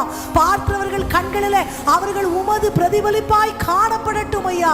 அப்படி ஒரு கிருபை, அப்படி ஒரு இரக்கம் எங்க பிள்ளைகளுக்கு வாழ்நாள் முழுவதும். வேறொரு ஆசை இல்ல இயேசு ராஜா, உம்மை தவிர, உம்மை தவிர வேறொரு ஆசை இல்ல இயேசு ராஜா, இயேசு ராஜா, உம்மை தவிர, உம்மை தவிர. அல்லேலூயா. அடுத்ததாக ஆண்டவரை அறிகிற அறிவு அவங்களுக்கு வேணும். எப்படி? அவங்களே ஆண்டவரை பற்றி அறியணும் ஆசை. இப்போ நம்ம என்னன்னா ஸ்பூன் ஃபீடிங், நம்ம தான் திணிக்கணும். ஜெபம் பண்ணு, பைபிள் படி, ஆண்டவரை தேடு, ஜெபம் பண்ணு, இப்படி இரு, சர்ச்சுக்கு வா. நம்ம திணிச்சுக்கிட்டே இருக்கிறோம். நம்ம ஜெபம் பண்ணோம், அவங்களே ஆண்டவரை தேடி அறியணும். ஒரு பாஸ்டர், பெரிய பாஸ்டர், ஆனால் அவர் பிள்ளைங்க ஆண்டவர் அறியலை. யாரு? ஏலியின் பிள்ளைகள் கர்த்தரை அறியாதிருந்தார்கள். மன்னிக்கவே முடியாத பாவங்களை செய்தார்கள். நினச்சி பாருங்க, அந்த பாஸ்டருக்கு எவ்வளோ அவமானமாக இருந்திருக்கும். ஊருக்கு தான் உபதேசம் பண்ணீங்களா பாஸ்டர்? உங்கள் பிள்ளைங்க ஏன் இப்படி போயிட்டாங்க? எவ்வளோ வேதனை. கட்டாயம் பிள்ளைகள் கர்த்தரால போதிக்கப்பட்டிருக்கணும், அவங்க ஆண்டவரோடு நடக்கணும். அதுதான் ஒவ்வொரு தாய் தகப்பனுடைய முழு முதல் காரணமாக இருக்கணும். இல்லாட்டி வேஸ்ட்டு. நான் முதலே சொல்லிட்டேன். அவங்களுக்கு அந்த ஆசை தானாக வரணும் மனசுக்குள்ளேருந்து. நான் உங்களுக்கு சொல்லியிருக்கிறேன், எங்கள் அப்பா பாஸ்டரு, நான் டிவி கூட பார்த்ததில்ல, ஒரு புக்கு கூட எங்கள் வீட்டில் படிக்க விட மாட்டாங்க. படிக்கக்கூடாது, பைபிள் தான் படிக்கணும். ரொம்ப எனக்கெல்லாம் அப்போவே இது கொஞ்சம் ஓவராக இருக்குன்னு தோணும். அவ்வளோ ஸ்ட்ரிக்ட்டு. ஆனால் நான் சொல்லுவேன், என்னுடைய 19வது வயது வரைக்கும் எனக்கும் ஆண்டவருக்கும் ஒரு நூல் இழை கூட டச்சுன்றதே கிடையாது. நல்ல பிள்ளை தான். அம்மா அப்பா கீழ்ப்படிஞ்சு சர்ச்சுக்கு போவேன். ஸ்கூல்லையும் நல்ல பேர், எங்கேயும் பெருசாக கெட்ட பேரெல்லாம் நான் வாங்கினதே இல்லை. சின்ன சின்ன வயதுக்கேற்ற குறும்புகள் தான் இருந்துச்சு. வேற எந்த பெரிய இதுவும் நான் அம்மா அப்பாவுக்கு கெட்ட பேர் நான் உண்டாக்குன மாதிரி எனக்கு நினைவில்லை. ஆனால் எனக்கும் நான் நல்ல பிள்ளை, ஆனால் ஆண்டவரோட நடந்தனான்னு எனக்கு தெரியாது. ஏன் நல்ல பிள்ளையா இருந்தேன்? வீட்டில் அடி விழுன்னு பயந்து நல்ல பிள்ளையா இருந்திருப்பேன். ஆனால் எனக்கும் ஆண்டவருக்கும் ஒரு தொடர்பு இல்லை. தாய்மார்களுக்கு சொல்கிறேன், நான் திரும்ப சொல்கிறேன், நான் கிறிஸ்தவ பேர் வச்சதுனால என் பிள்ளை ஆண்டவர் பிள்ளை ஆயிடவே முடியாது. அவங்களுக்கும் ஆண்டவருக்கும் ஒரு தொடர்பு உண்டாகணும். என்கவுண்டர்னு சொல்லுவோம் ஆங்கிலத்தில், தமிழில் அது சுட்டு கொள்றதுன்னு சொல்கிறோம். ஆனால் ஆண்டவரை சந்திக்கிற ஒரு சூழ்நிலை, அவருக்கும் மகனுக்கும் ஆண்டவருக்குமான ஒரு உறவு, ஒரு அந்யோன்யம், அவங்களுக்கும் ஆண்டவருக்கும் ஏற்படுகிற ஒரு ஆத்மார்த்தமான பிணைப்புன்னு சொல்லலாம். அது உண்டாகணும், என் பிள்ளைக்கு உண்டாகணும். அப்போ தான் அவனா தேடணும், அவனுக்கா பசி வரணும், ஆவிக்குரிய பசி. எப்படி? ஆண்டவரை நான் இன்னும் அறிஞ்சு கொள்ளணும், இன்னும் உமை அறியணுமே, இன்னும் கிட்டி சேரணுமே. யாரு? நான் சொல்லி சொல்லி வர்றதில்ல. எப்படி? தானா வரணும். என் பிள்ளைய நான் நேசிக்கிறேன்னா எங்கள் வீட்டுக்கார சொல்லி கொடுத்து போய் மகன்கிட்ட எனக்கு ஒன்று ரொம்ப பிடிக்கும்னு சொல்லு, எழுதி வச்சுன்னு போய் சொல்கிறதில்ல. It should come spontaneously. எனக்குள்ளேருந்து தானாக வரணும். பக்தி வாழ்க்கை, ஆண்டவரை தேடுறதும் என் பிள்ளைக்கு நான் சொல்லி சொல்லி வர்றதெல்லாம் இல்லை, அவனுக்காக தோணணும். குழந்தைங்களா இருக்கும்போது பரவாயில்ல, குட்டியாக இருக்கும்போது அவங்களுக்கு தெரியாது. பைபிள் படித்தாதான் உனக்கு நான் குழம்பு தருவேன், சாப்பாடு தருவேன் அப்படின்னு நம்ம சொல்லி வளர்க்கலாம். ஆனால் கொஞ்சம் வளர்ந்த பிறகு அவங்களுக்குள்ள அது தானாக தோணணும். சொல்லி வர்றது ரொம்ப நாளைக்கு ஓடாது. அம்மா ஊருக்கு போயிட்டாங்கன்னா அந்த 2 நாள் அது பைபிளும் படிக்காது, ஜெபம் பண்ணாது. சொல்லுவோம்மா, கண்களை மூடி ஆண்டவர்கிட்ட, ஆண்டவரே உம்மை அறிகிற அறிவு, உம்மாவுடைய போதனையினால் நிரப்பப்பட்ட வாழ்க்கை என் பிள்ளைக்கு வேணும் ஆண்டவரே சொல்லுங்க, சொல்லிக்கொண்டே இருங்க.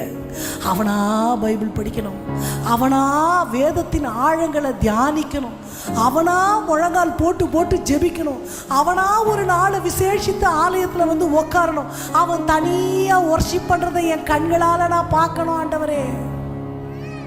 இன்னும் உம்மை அறியணுமே, இன்னும் உம்மை அறியணுமே, இன்னும் கிட்டி சேரணுமே, இன்னும் கிட்டி சேரணுமே. பிரசன்னம் பிரசன்னம் தேவ பிரசன்னம், பிரசன்னம். ஜெபிக்கும் பொழுதே பிள்ளைகள் எங்க இருக்கிறாங்களோ அந்த இடத்துல அந்த பிரசன்னம் அவர்களை நிரப்பும்படி எல்லாருமாய் ஓ பிரசன்னம் பிரசன்னம் தேவ பிரசன்னம். உலகமெல்லாம் மாயையா, உலகமெல்லாம் மாயையா, உம்மன்பொன்றே போதுமையா, உம்மன்பொன்றே போதுமையா. பிரசன்னம். எல்லாரும் நீங்க சொல்லும் பொழுதே பிள்ளைகள் இருக்கிற இடங்கள், வீடானாலும் கல்லூரியானாலும் பள்ளியானாலும் அந்த இடத்துல அந்த பிரசன்னம் அவர்களை இந்த 11 மணி 29 நிமிடத்திற்கு நிரப்பும்படி விசுவாசத்தோட எல்லாருமா தேவ பிரசன்னம். இன்னும் உம்மை அறியணுமே, இன்னும் சொல்லி சொல்லி வருகிறது இல்லப்பா, இன்னும் கிட்டி சேரணுமே, இன்னும் கிட்டி. அவங்களுக்குள்ள ஒரு ஆத்தும பசி உண்டாகட்டும் ஐயா, ஆவிக்குரிய வாழ்க்கையில ஒரு தாகம் உண்டாகட்டும் ஐயா.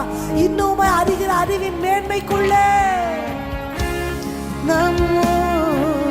பிரசன்னம், ஒரு பிரசன்னம் அவர்களை போய் நிரப்பட்டும் ஐயா. அவியாத அக்கினியால் உம்மேல உள்ள நேச வைராக்கியம் பற்றி எரியட்டும் ஐயா. ஜெபிக்கிற இந்த நிமிஷம் அவங்க இருக்கிற இடம் எதுவானாலும் அங்க அந்த பிரசனம் அவர்களுக்குள்ள அப்படிப்பட்ட ஒரு ஆத்ம தாகத்தை உண்டாக்கட்டும் ஐயா. ஆவிக்குரிய வாழ்க்கையினுடைய ஒரு தாகத்தை உண்டாக்கட்டும் ஐயா. அப்பா, கொழுந்து விட்டு எரியத்தக்கதான ஒரு நேச அக்கினி பிள்ளைகளுடைய இருதயத்துல ஊற்றப்படட்டும் ஐயா. உலகம் கொடுக்கவும் எடுக்கவும் கூடாத ஒரு அபிஷேகம் எங்க பிள்ளைகள் மேல பிள்ளைகள் மேல பிள்ளைகள் மேல ஊற்றப்படுவதாக ராஜா. பிரசன்னம் பிரசன்னம் தேவ பிரசன்னம், பிரசன்னம் பிரசன்னம் தேவ பிரசன்னம். ஆமென் ஆமென். எங்களை நம்ம பார்த்தோம், வரிசைப்படுத்தலாம். சுயமாய் தீர்மானிக்கிற ஒரு ஞானம் பிள்ளைகளுக்கு வேண்டும் என்று நான் சொன்னேன். பிள்ளைகளுக்கு வாழ்க்கையை குறித்ததான ஒரு தரிசனம். நான் எல்லார போல பிறக்கல, எல்லார போல வாழ்கிற வாழ்க்கைக்கு நான் அழைக்கப்படலைன்னு ஒரு தரிசனம், துஷ்டனை இனங்கண்டு கொள்ளுகிற ஒரு ஞானம், பகுத்தறியத்தக்கதான ஒரு ஞானம், மனுஷருடைய தயவு அவர்களுக்கு உண்டாக வேண்டும் என்று சொன்னேன். ஆண்டவரை அறிகிற அறிவு, அவர்களுக்குள்ள ஒரு தேவ தேடல். நான் ஊற்றுறது இல்லாமல் சுயமாக அவங்க ஆண்டவரை தேடணும். அடுத்ததாக ஒரு விசேஷமான காரியத்திற்காக நம்ம ஜெபிக்க போகிறோம். பிள்ளைகள் பெற்றோருக்கு விரோதமாக எழும்புகிறது தெரியுமா? சொந்தக்காரங்க யாரோ, இனஜன பந்துக்கள் யாரோ ஒருத்தர் கிளப்பி விடுறது. பிள்ளைகளுக்காக நம்ம ஜெபிக்க வேண்டிய ஒரு காலகட்டத்தில் இது ஒரு கொடுமை. நம்மெல்லாம் எப்படி நம்பி வாழ்ந்தோம்? அம்மா அப்பா கூட பிறந்தவங்க, அடுத்து தாத்தா பாட்டி, எப்பயாவது கல்யாணம் காட்சின்னா தான் மாமா மாமி அத்தை மாமா இந்த மாதிரி உறவு. ஒரு வேதனைக்குரிய காரியம் என்னன்னா, நம்ம வந்து ஒருத்தரை இன்ட்ரடியூஸ் பண்ணும்போதே ஒரு உறவு வச்சு தான் அவங்கள கூப்பிடுவோம் இல்லை. எங்கள் அண்ணன், என் ஃப்ரெண்டு, எங்கள் பக்கத்து வீட்டுக்காரங்க. இன்னைக்கு பிள்ளைகள் ஒருத்தரோட அவங்க ஒரு ரிலேஷன்ஷிப் வச்சுக்கிறாங்கன்னா அதுக்கு பேரே கிடையாது. அதை தப்புன்னு எல்லாம் தவறுன்னு சொல்ல முடியாது. அவங்க யார், அவங்களுக்கு உறவே கிடையாது. அந்த மாதிரி ஆப் கூட இருக்குது, வெப்சைட் எல்லாம் இருக்குது. எப்படி தெரியுமா? இப்போது ஒருத்தவங்களுக்கு வீட்டில் ஒரு மரணம் உண்டாயிருச்சு, ஆறுதல் சொல்ல எனக்கு ஒருத்தர் வேணும்னா ஒருத்தரை அனுப்புவாங்க. ஆணுக்கு பெண்ணை, பெண்ணுக்கு ஆணை. அவங்களுக்கு உறவும் கிடையாது, ஃப்ரெண்டும் கிடையாது, யாருமே கிடையாது. பே பண்ணி நம்ம ஒருத்தவங்கள வாடகைக்கு எடுக்கிற மாதிரி அவங்க வந்து நமக்கு ஆறுதல் சொல்லுவாங்க, எல்லாம் பண்ணுவாங்க, மடியில் விழுந்து அழுகலாம், எல்லாம் பண்ணலாம், காசு கொடுத்து போயிட்டு வாங்கன்னு அனுப்பிடலாம். நல்லா இருக்கா? ஒரு மரண வீட்டில் முந்திலாம் புலம்பி அழுவாங்க, டேப் ரெக்கார்டு போட ஆரம்பித்தாங்க. ஆமாவா? இப்போ சொந்தங்கள் வந்து ஆறுதல் சொல்கிறது கூட இல்லாமல் அதுக்கு கூட பணி அமர்த்தி காசு கொடுக்கறதுக்கு ஒருத்தர். அவங்கள என்ன உறவு சொல்லி கூப்பிடுவாங்க? என்ன வேணால் பேர் வச்சுக்கிட்டோம். பெஸ்டின்னு ஒரு பேர். அது என்ன பெஸ்டி? பாய் பெஸ்டி, கேர்ள் பெஸ்டியா? எனக்கு என்ன வார்த்தை சொல்கிறது எனக்கு தெரியல. ஆனால் என் பிள்ளை, நான் என்ன நம்புகிறேன்னா, ஏதோ ஒரு அன்புக்காக அவங்க இருதயம் இயங்குகிறது உண்மை. ஆனால் கிடைக்கிறத எல்லாம் வச்சுக்காம பறக்கிறதுக்கு ஆசைப்படுறது தான், அதுதான் உண்மை. ஏன்? எப்பவுமே ஒரிஜினல் வந்து கொஞ்சம் கம்மியாக தான் இருக்கும். Duplicate will be more attractive than the original. ஆமாவா? உண்மையான அம்மா வந்து ரொம்ப பாசம் காட்டிட்டு லவ் வேர்ட்ஸ்லாம் பேச மாட்டாங்க. டூப்ளிகேட் அம்மா ஒன்று இருக்கும், அது காட்டுற பாசம் தாங்க முடியாது. அப்பாவும் அதே மாதிரி தான், எல்லாமே அதே மாதிரி தான். தங்க கமல் கொஞ்சம் கம்மியாக தான் இருக்கும், கவரிங் கமல் ரொம்ப பளபளன்னு இருக்கும். அதனால இந்த பிள்ளைங்களுக்கு வெளியிருந்து வர பாசம் வந்து ரொம்ப அட்ராக்டிவாக, ரொம்ப சூதிங்காக அவங்களுக்கு இருக்குது. ஆனால் ஒரிஜினல் வந்து ஆழம் ஜாஸ்தி, மேலே அது பகட்டாக இருக்காது. அது பிள்ளைகளுக்கு புரியலை. அப்போ என்ன ஆகுதுன்னா, இந்த சொந்தக்காரங்க யாராவது ஒருத்தர் கொஞ்சம் பாசம் காட்டி, அது ஒரு கொஞ்சம் எதனா ஸ்நாக்ஸ் விரும்பி சாப்பிட்றனா அதுக்கு விதவிதமாக ஏதாவது கொடுத்து ஏதோ ஒன்று பண்ணி பெற்றோருக்கு விரோதமாக அவங்கள ட்விஸ்ட் பண்ணி விடுறது. பெற்றோருக்கு விரோதமாக பிள்ளைங்க எழும்புறத மாதிரி ஒரு வேதனை பெற்றோருக்கு எதுவுமே இல்லை. எந்த தாய் தகப்பனுக்கும் அப்படி வரக்கூடாது. ஆசையாய் வளர்த்த பிள்ளைகள் விரோதமாக எழும்பி அம்மாவும் அப்பாவும் ஊரை விட்டே ஓடுனது எனக்கு தெரியும். பெற்றோரை கேள்வி கேட்கறது, தூஷணமாக பேசுறது, தகப்பனையும் தாயையும் தூஷிக்கிறவனுடைய தீபம். அந்த வார்த்தையினுடைய ஆழம் புரியுதா? இன்னைக்கு தான் கரண்ட்டு, அன்னைக்கெல்லாம் தீப்பந்தத்தை வச்சுட்டு தான் இருட்டில் போனோம். ஒரு கெஸ்டில் தான் போவாங்களாம். அங்கே பாம்பு படுத்திருக்கான்னு தெரியாது, புலி படுத்திருக்கான்னு தெரியாது, குழி இருக்குதா, அதில் பாதாளம் இருக்குதா, கிணறுக்கு செவுறு கூட கட்ட மாட்டாங்க. உங்களுக்கு தெரியும்ல, மொட்டை கிணறாக இருக்கும். ஒரு கெஸ்ஸில் ஒரு சின்ன குழு தான் அந்த விளக்கு, தீப்பந்தம். இருட்டுக்குள்ளே போகும்போது அது அணிஞ்சு போச்சுன்னா என்ன நடக்கும்? எதிர்காலமே கேள்விக்குறி. ஆனால் பிள்ளைங்க சீக்கிரம் பெற்றோரை தூஷிக்கிறாங்க, பெற்றோருக்கு விரோதமாக எழும்புறாங்க. சுயநலம் இல்லாத ஒரு அன்பு பெற்றோருடைய அன்பு தான். பிள்ளைங்களை அப்படி எந்த மனுஷனும் அதை செய்திருக்கக்கூடாது. இன்னைக்கு பிள்ளைங்க சில பேர் அம்மா அப்பாவை அவ்வளோ பகைக்கிறாங்க. அம்மாவை கண்டாலே ஆகாது, அப்பாவை கண்டாலே ஆகாது. யாராவது பிள்ளைங்க இதை கவனிக்கிறீங்கன்னா நான் சொல்கிறேன், நீங்கள் சாரி கேட்கக்கூட முடியாத ஒரு சூழ்நிலை வந்துடும். எத்தனையோ பிரேதங்கள் மேலே பிள்ளைகள் விழுந்து அம்மா சாரி, அப்பா சாரின்னு அழுகிறத நான் கண்கூடா பார்த்துருக்கேன். தயவு செய்து பெற்றோருக்கு விரோதமாக அப்படி எழும்பவே கூடாது. நம்மளும் ஜெபிக்கலாமா? பிள்ளைகளை அப்படி தூண்டுகிற எல்லா கிரியைகளை ஆண்டவர் சர்வநாசம் பண்ணும்படி ஜெபிக்கணும். வேதத்தில் அப்சலோம் என்ன பண்ணுறாரு? அப்பாக்கு எல்லாரையும் கட்டி கட்டி கட்டி பிடிச்சி முத்தம் கொடுத்து, அவரெல்லாம் கவனிக்க மாட்டாரு, நான் கவனிக்கிறவா. அப்பாக்கு விரோதமாக எழும்புறது. ஆனால் அவன் சாகும் பொழுது தாவீது அழுவார், அப்சலோமே என் மகனே, உனக்கு பதில் நான் மறிச்சிருந்தா நல்லா இருக்குமே. அதுதான் தகப்பன். பச்சைபால் இடத்துல பாவம் செஞ்சுட்டு பிறக்கிற குழந்தை அது அவலட்சணமும் கேவலமுமாக இருக்கும். அந்த குழந்தை ஏதோ நோய்வாய்ப்பட்டு அது மறிக்கும். அது அவர் அப்பான்னு கூப்பிடல, அவர் அதை கைகளில் எடுத்து கொஞ்சலை. ஆனால் அந்த குழந்தை எப்படியாவது காப்பாற்றிடலான்னு சவரம் பண்ணாமல், ராஜா எப்படி வஸ்திரம் தரிச்சுக்குவார், கம்பலெல்லாம் கூட போட்டுக்குவாங்க ராஜாக்கள் அந்த காலத்தில். தன்னுடைய உடைமைகள் நகைகள் எதையும் பார்க்காம கவுந்து உபவாசத்தோடு அழுது அழுது அழுது அழுது அழுது. அதுதான் தகப்பனுடைய இருதயம். சகோதரனை விட அப்பா ஒருபடி மேலே. இளையகுமாரன் சொத்து, யார் சொத்தை பிடிங்கிட்டு போனார்? அவரோட ஷேரை தான் பிடிங்கிட்டு போனார். நஷ்டம் அப்பாவுக்கு தான், அண்ணனுக்கு ஒன்றும் இல்லை. அண்ணனோட பங்கு அண்ணனுக்கு போயிடுச்சு. அவன் திரும்பி வரும்போது அப்பா சொல்கிற வார்த்தை வந்து, இவன் மரித்தான் மறுபடியும் பிழைச்சான். அண்ணன் என்ன வார்த்தை சொல்லுவான்? வேசிகள் இடத்துல ஆசையை அழிச்சவன். இந்த வார்த்தைக்கு அந்த வார்த்தைக்கு வித்தியாசம் தருதா? இந்த வார்த்தை ஆசிட்ல முக்கின மாதிரி இல்லை. தகப்பன் இருதயம் என்னைக்கும் அப்படிதான்.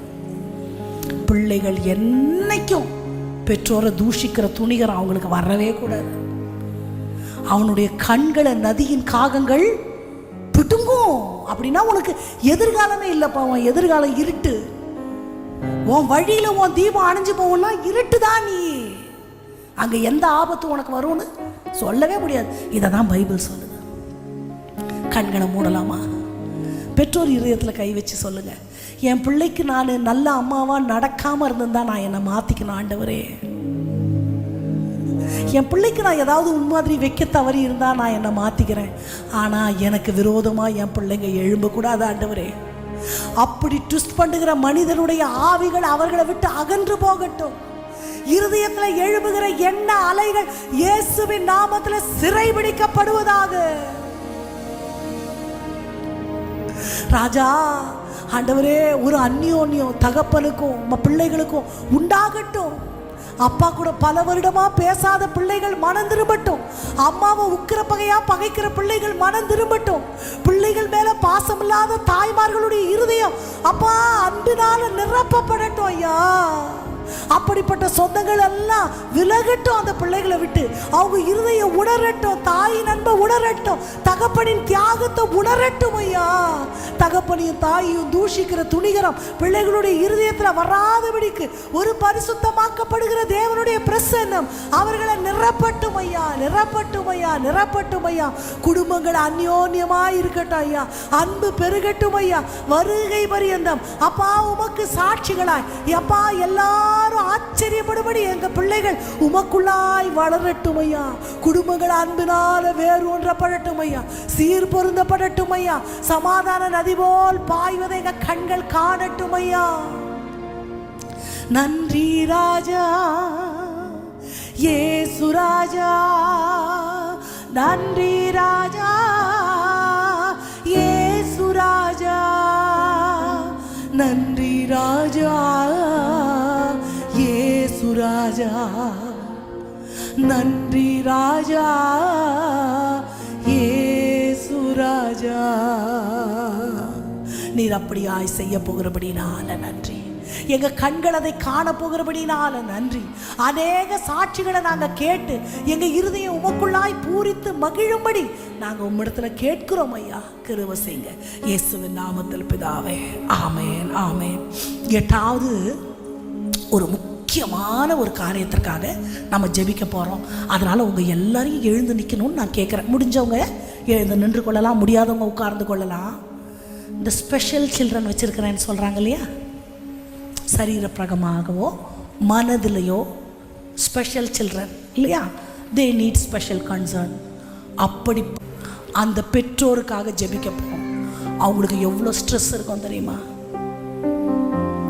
எனக்கு பிள்ளைங்க கை குழந்தையாக இருக்கும் போது டாக்டர்கிட்ட போய் மருந்து கொடுத்தா 2-3 நாள் கழித்து தான் சரியாகும். அதுக்கு ஒரு காய்ச்சல் தான் வந்திருக்கும். மண்டையை போய் செவுத்தில் முட்டிக்கலான்ற அளவு டிப்ரெஷனாக இருக்கும். அதுக்கு கொஞ்சம் நல்லா ஆச்சுன்னா அவ்வளோ சந்தோஷமாக இருக்கும். எப்படியும் 3 நாளில் சரியாயிடும்னு தெரியும். ஆனால் அந்த நிமிஷம் ஓன்னு அழலான்னு இருக்கும். காலமெல்லாம் சரீரத்தில் இல்லை மனதில் பலவீனமான பிள்ளைகளை சுமக்கிற தாயை கொஞ்சம் நினைச்சு பாருங்க. அந்த அம்மா அப்பாவை நினைச்சு பாருங்க. என் வயதையொத்த பெண்மணிகள் அழகாக தலை சீவின்னு அழகாக ட்ரெஸ் பண்ணின்னு வர்றதை நான் பார்க்குறேன்.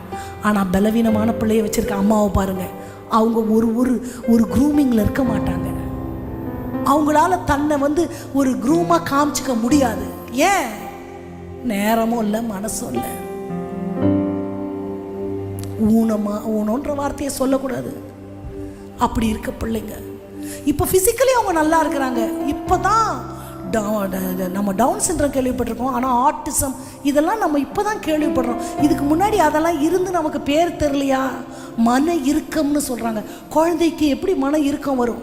சின்ன வயசு கவலை இல்லாமல் மனசு ரெக்க கட்டி பறக்கணும் இல்லை? பட்டர்ஃப்ளை மாதிரி சுத்த வேண்டிய வயசாச்சு. அதுங்களுக்குள்ள மன இறுக்கம். குழந்தைகளுக்கு மன அழுத்தம். என்னத்தை வாரம் அவங்களுக்கு மனம் அழுந்துறதுக்கு? அதுக்கு தான் அம்மா அப்பா இருக்கிறோம்ல.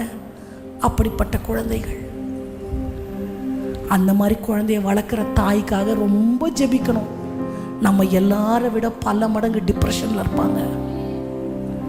அம்மானு கூப்பிடாத பிள்ளைய வச்சிருக்கிற தாயை நினைச்சு பாருங்க. சிறுமைப்பட்டவன் மேல சிந்தை உள்ளவன் பாக்கியவான். அந்த மாதிரி விசேஷமான குழந்தைகளுக்காக விசேஷ ஜெபம். தாவீதுக்கு ஒரு குழந்தை இருந்தான். அவன் பேர் என்ன தெரியுமா? மேவிபோசேத். அவன் பிறக்கும் போது நல்லா தான் இருந்தான். அத்தனை வருஷம் அவனுக்கு சாப்பாடு ஊட்டி ட்ரெஸ் மாற்றி விட்ட நர்ஸ், வேலைக்கார அம்மா, அவசரத்தில் தூக்கின்னு போகும்போது கை தடுமாறி கீழே விட்டு அது மேலேயே விழுந்துச்சோ என்னவோ தெரியலை. அந்த குழந்தை 2 கால்களும் முடமானான். எந்த கை நல்லா இல்லைன்னா பரவாயில்ல, நடந்து போய் ஒரு கையில் ஏதோ ஒன்று செஞ்சுக்கலாம். வாய் மட்டும் பேச முடியாட்டி பரவாயில்ல, எங்கே வேணாலும் போகலாம். 2 காலும் முடியலன்னா ஒரு இடத்துலேருந்து இன்னொரு இடத்துக்கு பெயர்ந்து போவதற்கே ஒருத்தரை டிபெண்ட் பண்ணணும்ல. கால் முடியலன்னா ரொம்ப கஷ்டம் இல்லை? 38 வருஷம் பெதஸ்தா குளத்தில் ஒரு மனுஷன், 38 long years. ஏன் அத்தனை வருஷம் காத்து கிடக்கிறான்? இங்கே எனக்கு சுகம் கிடைக்கும்னு தெரியும், என்னை குளத்தில் இறக்க ஆள் இல்லை. பிகாஸ் அவன் இருக்கிற இடத்துலேருந்து ஒரு 20-30 அடி, ஒரு 4 அடி தள்ளி போனோன்னா கூட அவன் இன்னொருத்தரை டிபெண்ட் பண்ணுற நிலைமை. இந்த குழந்தைக்கு 2 காலம் இல்லை. ஆனால் ராஜா என்ன பண்ணுறான்? அந்த குழந்தைய தான் அரண்மனையில் கொண்டு வந்து வச்சு காலமெல்லாம் போஷிக்கிறான். சிறுமைப்பட்டவன் மேலே சிந்தை வைக்கிறவர் என் ஆண்டவர். என்னை விட ஒரு முடியாத மனதளவிலோ உடல் அளவிலோ மூளை அளவிலோ ஏதோ ஒன்றில் பரிதவிக்கக்கூடிய ஒரு நிலைமையில் இருக்கிறாங்கன்னா நான் முதல்ல அவங்களுக்காக ஜெபம் பண்ணணும். அடுத்த உதவி செய்யறதுக்கு முன்னாடி ஜெபம் பண்ணணும். அந்த தாய் தகப்பனுக்காக ஜெபிக்கணும். அவங்க மனநிலையை வார்த்தையால் சொல்லவே முடியாது. அப்படிப்பட்ட பிள்ளைகளை பெற்ற தாயை பார்த்துருக்கேன். அந்த பிள்ளைய பார்த்து அவங்களே கொஞ்சம் அப்படி ஆயிடுவாங்க. அவங்களே ரொம்ப படபடப்பாக, ரொம்ப பலவீனமாக, ஒரு நார்மலாகவே அவங்கள பார்க்கவே முடியாது. ரொம்ப இருதயம் தொய்ந்து போன நிலையில் இருப்பாங்க. கண்களை மூடலாமா? அற்புதம் செய்யுங்கப்பா எங்க வாழ்க்கையில, உம்மைத்தான் நம்பி இருக்கோம் ஏசப்பா. அற்புதம் செய்யுங்கப்பா எங்க வாழ்க்கையில, உம்மைத்தான் நம்பி இருக்கோம் ஏசப்பா. உம்மைத்தான் நம்பி இருக்கின்றோ, உம்மையன்றி யாரும் இல்லையப்பா. உங்களுக்கு தெரிஞ்ச பலவீனமான குழந்தைங்க, மனசுல, சரீரத்துல, சைக்காலஜிக்கலா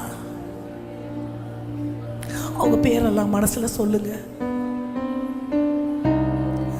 பேதுரு, யோவானும் அத்தனை வருஷம் முடமான மனிதன் அந்த ஆலயத்தில் பிச்சை எடுத்தது கிட்ட பொண்ணு பொருளும் என்னிடத்துல இல்லை.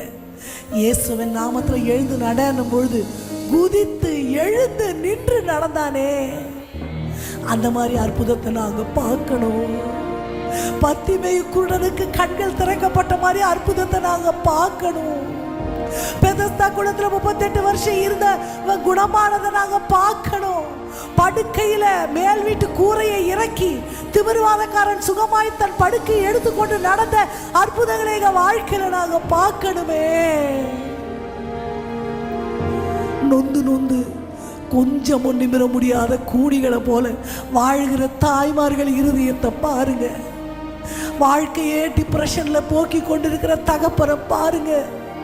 அம்மாடு கூட கூப்பிடாத பிள்ளைய வச்சுட்டு கண்ணீர் வடிக்கிற தாய்களை பாருங்க. பாருங்க ஆண்டவரே, ஆறுதல்களின் தேவன் உமக்கு நாமம் உண்டு.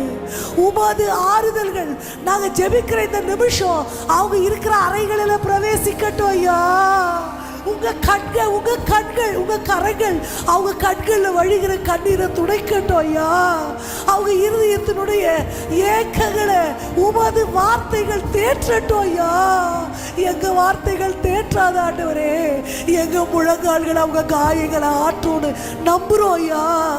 அப்படிப்பட்ட தாய்மார் தகப்பனை உங்க சமூகத்தில் ஒப்பு கொடுக்கிற ஐயா. எனக்கு பிள்ளை கூட இல்லைன்னு காத்து கிடக்கிற தாய் தகப்பனை நான் நினைக்கிறேன் ஆண்டவரே. பிள்ளைகளுக்கான உபவாச ஜெபம் எனக்கானதல்ல. நான் தான் பிள்ளை இல்லாத மலடி ஆயிற்றே. எனக்கு தான் பிள்ளை பேருன்ற பாக்கியமே இல்லையேன்னு நினைக்கிற பிள்ளைகளுக்காக நான் வர்றேன். அந்த கர்ப்பங்கள் இயேசுவின் நாமத்தில் திறக்கப்படுவதாக.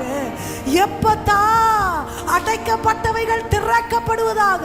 சந்தோஷமான பிள்ளை தாய்ச்சியாக்கி வீட்டிலே மகிழ பண்ணுகிறவர் என்பதை பிள்ளைகளுடைய வாழ்க்கையில நிரூபிப்பீராக ராஜா. அம்மா, ஒன்றாகிலும் மலடாயிராமல் இரட்டை குட்டி ஈன்றவைகளாய் இருக்கும் என்ற வாக்குத்தத்தம் பிள்ளைகள் வாழ்க்கையில நிறைவேறட்டும் ஐயா. பலவீனப்பட்ட பிள்ளைகளுடைய சரீரங்கள் பலனடைவதாக.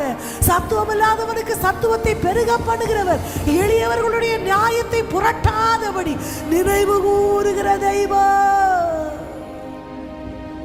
நீர் நினைவு கூறுகிற தெய்வம் ஐயா. அற்புதம் செய்யுங்கப்பா எங்க வாழ்க்கையில. உம்மைத்தான் நம்பி இருக்கோம் ஏசப்பா. நீங்க தான் ஏதாவது செய்யணும் என்று எதிர்பார்த்து காத்திருக்கிறோம். நீ சொன்ன வார்த்தைய பிடித்து கொண்டு, நீ சொன்ன வார்த்தைய பிடித்து கொண்டு உங்க முகத்தையே நோக்கி இருக்கிறோம். உங்க முகத்தையே நோக்கி இருக்கிறோம்.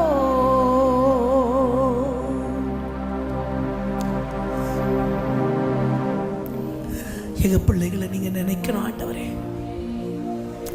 பலவீனமா இருக்கிற பிள்ளைங்களை நீங்க நினைக்கணும் ஆண்டவரே. உமது அற்புதத்தின் கரம் நீட்டப்படணும் ஆண்டவரே. என் காலத்துக்கு அப்புறம் என் பிள்ளைய யாரு பாப்பா? நான் மரித்து போனா என் பிள்ளைக்கு யாரு? உன் பிள்ளைகளுடைய சமாதானம் பெரிதாயிருக்கும் என்ற வாக்குத்தத்தம் முக்கியமாய் பலவீனமான பிள்ளைகளை வைத்திருக்கிற தாய்மார்கள் தகப்பனுடைய இருதயத்தில் பசுமர தாடிய போல எழுதப்படட்டும் ஐயா. எழுதப்படட்டும் ஐயா. எழுதப்படட்டும் ஐயா. கண்ணீர்கள் எல்லாம் நீங்க துருத்தியில வைக்கிறீங்கப்பா. எங்க அழுகைகள் ஏக்க பெருமூச்சுகளை கூட நீங்க கணக்கில் வைத்திருக்கிறீங்கப்பா. என் பிள்ளைய பத்தி எனக்கு கவலையே இல்லை. என் பிள்ளைய பத்தி எதிர்காலம் எனக்கு சமாதானமா இருக்குது ஒவ்வொருத்தரும் சொல்லணும் ஆண்டவரே. அந்த இருதயம் எல்லாம் தைரியப்படட்டும் ஐயா. உமக்குள்ளாய் ஸ்திரப்பட வேரூன்றப்பட அவநம்பிக்கைகள் இயேசுவின் நாமத்துல மாறட்டும் ஐயா. மருத்துவமனைக்கு சுமந்து இழைத்து போன இருதயங்கள் இனி ஒரு நாளும் மருத்துவமனை வாசலை தொடக்கூடாது. மருத்துவர்கள் உரைத்த வார்த்தைகள் எல்லாம் வேதத்தின்படி மாற்றி அமைக்கப்படுவதாக. உடைக்க முத்திரைகள் எல்லாம் இதுதான் நியமிக்கப்பட்ட முத்திரைகளை இயேசுவின் நாமத்தில் உடைக்கிறார். எங்க கண்கள் பார்க்கணும் ஆண்டவரே. நீர் இன்றளவும் அற்புதம் செய்கிறவர்னு எங்க கண்களை அறிந்து கொள்ளணும். அநேகருக்கு நாங்க சாட்சியா இருக்கணும்ப்பா. பலன் அடைவதாக உம் திருக்கரங்களை ஒப்பு கொடுக்கிறோம். இயேசுவின் நாமத்தில் ஜெபத்தை ஏறெடுக்கிறோம் நல்ல தகப்பனே. ஆமென், ஆமென். உட்காரலாமா? அடுத்து நம்ம ஜெபிக்க போகிறது பிள்ளைகளுக்கு தீர்க்காயுசு. என்ன? ஆமாம், அகால மரணங்கள் உண்டாகவே கூடாது.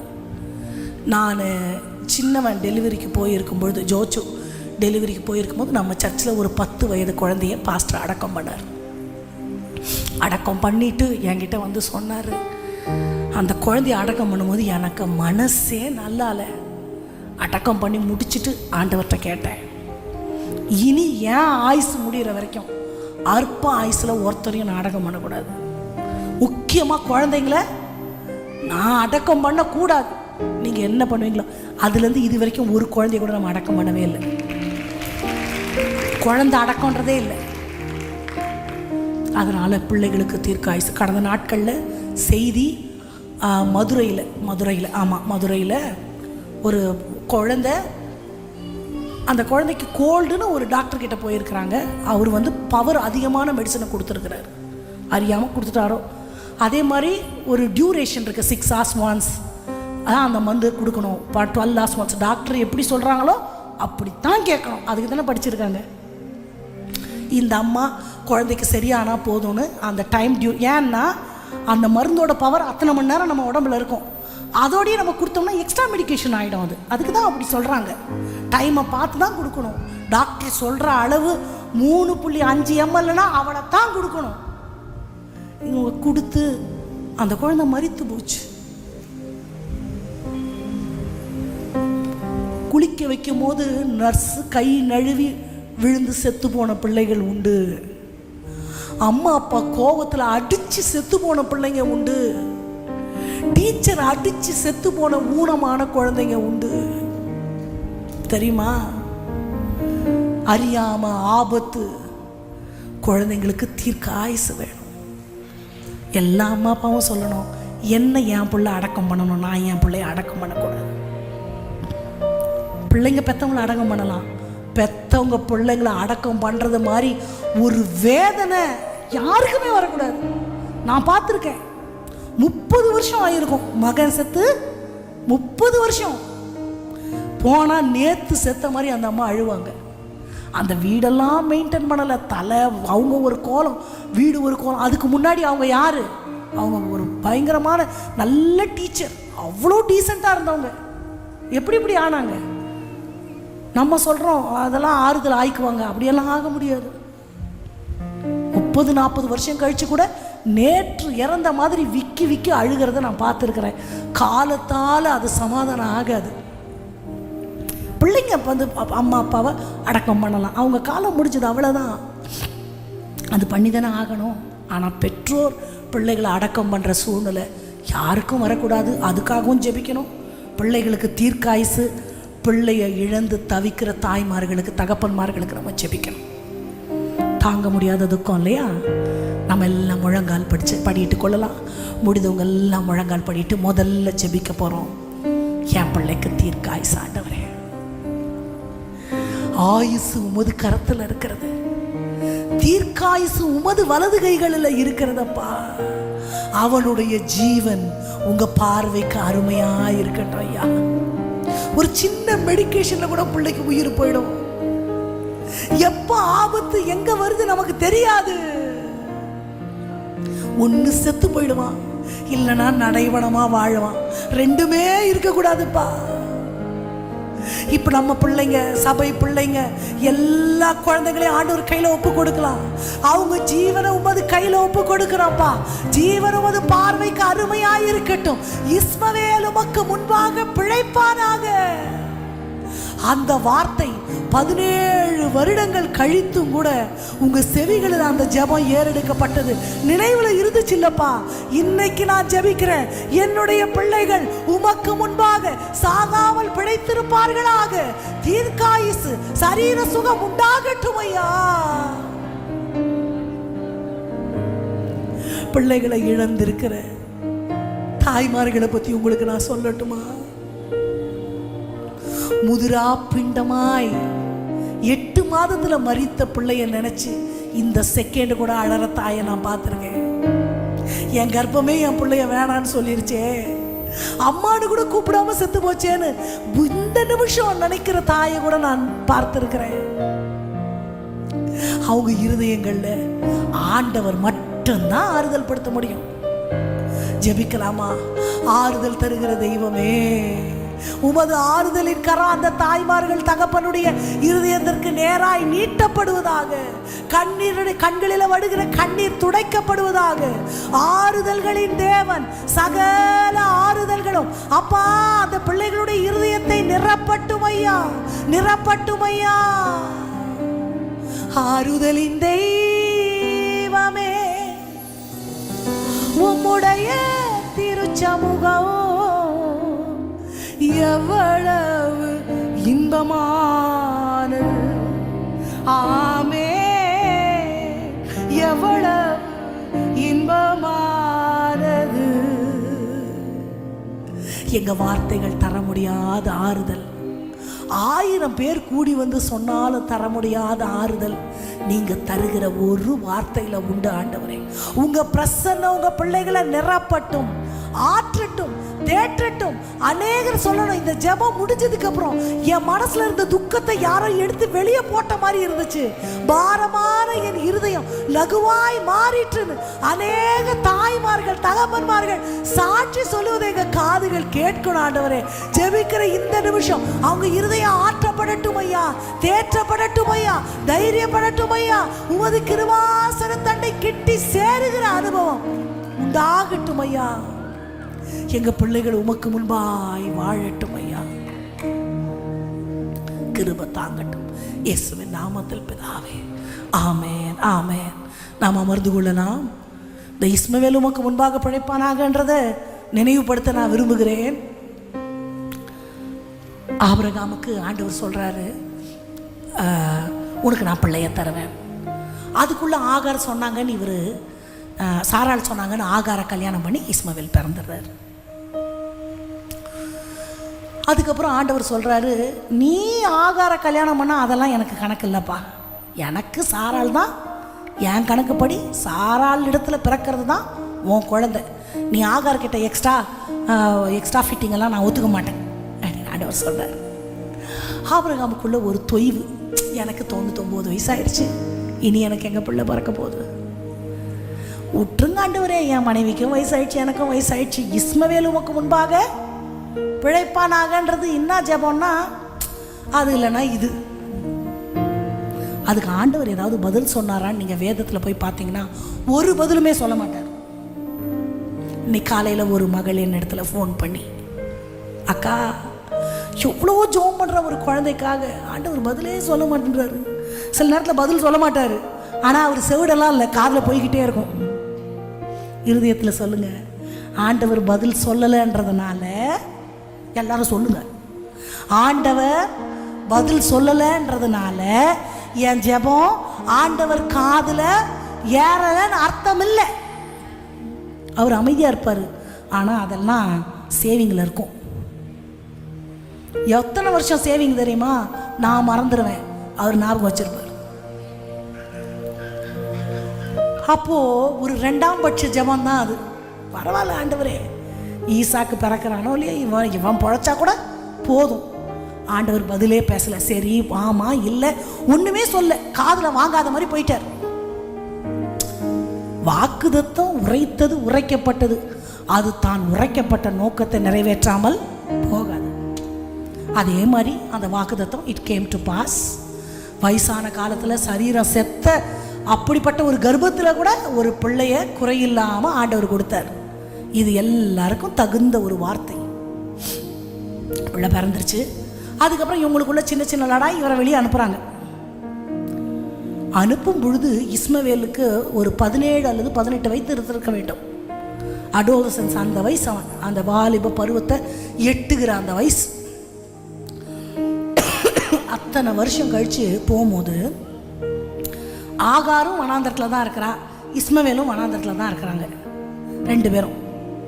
ஆனால் இவன் தாகத்தில் விடாய்த்து உயிர் போகிற மாதிரி ஆயிட்டான். அந்த அம்மா நல்லா குத்துக்கல் மாதிரி இருக்கிறாங்க. எப்படி? இஸ்மவேல் பிறந்தது என்னவோ அந்த வேலைக்காரியின் இடத்துல, ஆனால் அரண்மனையில் அவன் வளர்ந்தது எல்லாமே ராஜ வாழ்க்கை தான் வாழ்கிறான். அவனுக்கு வெயில் தெரியாது, தாகம் தெரியாது, கஷ்டம் தெரியாது. சொல்லப்போனால் மினி ரவுடி. இருக்கிறவங்களுக்கெல்லாம் தெரியும் வேலைக்காரி பையன், அவனுக்கு தெரியாது. அப்போ இவன் எல்லாத்துக்கிட்டையும் ரவுடித்தனம் பண்ணிட்டு இருந்திருப்பான். இவங்கெல்லாம் மனசில் பொறுமிக்கிட்டு இருந்திருப்பாங்க, வேலைக்காரன் பிள்ளைக்கு கொழுப்ப பாரு. அதுதான் எல்லாருடைய கரமும் அவனுக்கு விரோதமாக இருந்ததுன்னு வசனம் இருக்கா? கொஞ்சம் ஆசையாக வளர்த்துட்டாரு. ஆண்டவர் துரத்துங்கிறார். மனைவி பேச்ச போயிட்டு தானே கல்யாணம் பண்ண ஆகார, மனைவி சொல்கிறான் துரத்து. என்ன பண்ண முடியும்? பிள்ளைய பலியிடுன்னு சொன்னாலே பலியிடுற இருதயம் தான் ஆபிரகாமோட இருதயம். அனுப்பி விடணும் போது அனுப்பி விடாமல் இருப்பாரா? துருத்தியில் தண்ணி சாப்பாடு கொடுத்து போக போக கண்ணீர் வடிஞ்சுக்கிட்டே இருந்திருக்கும். அனுப்பி விட்டாரு. இந்த அம்மா அடிமை, நல்ல பொண்ணா இருந்திருப்பாங்க ஆகார். இந்த அம்மாவுக்கு பசி பட்டினி கஷ்டம் வெயில் எல்லாம் பழகி இருக்கும்.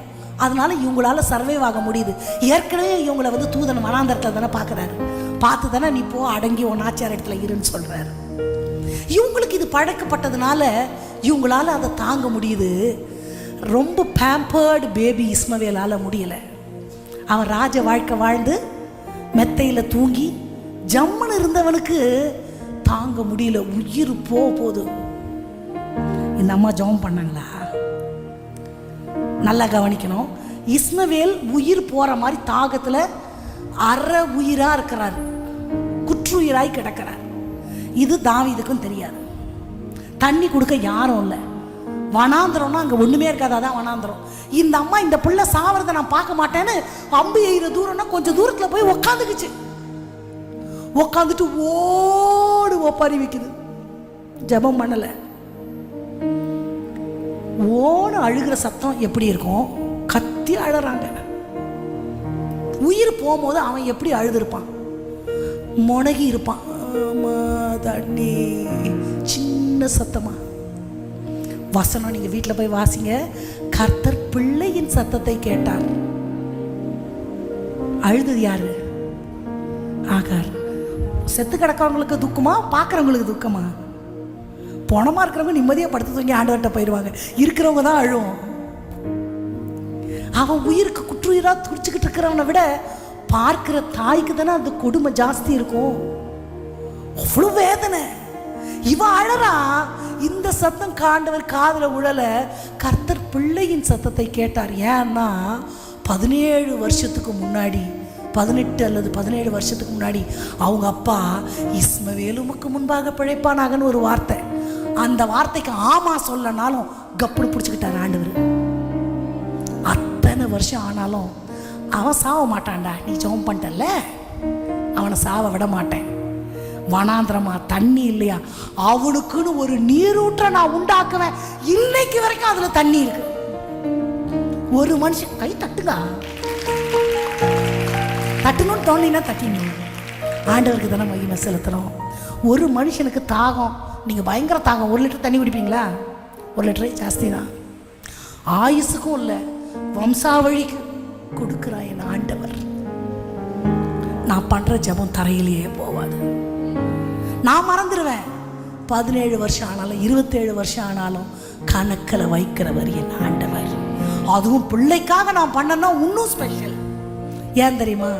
எனக்கு என் பிள்ளை எவ்வளோ விசேஷமோ அதை விட என் ஆண்டவருக்கு என் பிள்ளை ரொம்ப விசேஷம். அல்லேலூயா.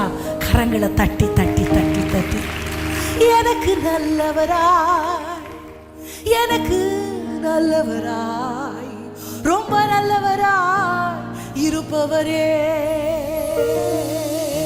அந்த ஆண்டவரை பார்த்து எனக்கு நல்லவராய், எனக்கு நல்லவராய், ரொம்ப ரொம்ப நல்லவராய் இருப்பவரே. எனக்கு, என் பிள்ளைக்கு, என் சந்ததிக்கு நல்லவர் அவர். நான் பண்ற ஒரு ஜெபத்தை நான் மறந்தாலும் யுகங்கள், ஆண்டு காலங்கள் கழிந்தாலும் நூற்றாண்டுகள் கழிந்தா கூட நினைவுல வைக்கிற அவரை போல நல்லவர் வேற யாரு இருக்க முடியும்? எனக்கு நல்லவராய், எனக்கு நல்லவராய், ரொம்ப நல்லவராய் இருப்பவரே. எல்லாரும் சொல்லுவோமா? எனக்கு நல்லவராய், எனக்கு நல்லவராய், ரொம்ப நல்லவராய் இரும். இன்னொரு விசை அப்பாவை பார்த்து எல்லாருமா, எனக்கு நல்லவராய், எனக்கு நல்லவராய், ரொம்ப நல்லவராய் இருப்பவரே. எப்படி நான் நன்றி உமக்கு சொல்லுவேன், செய்த நன்மைகள் ஏராளமே இயேசுவே. எப்படி நன்றி உமக்கு சொல்லுவேன்,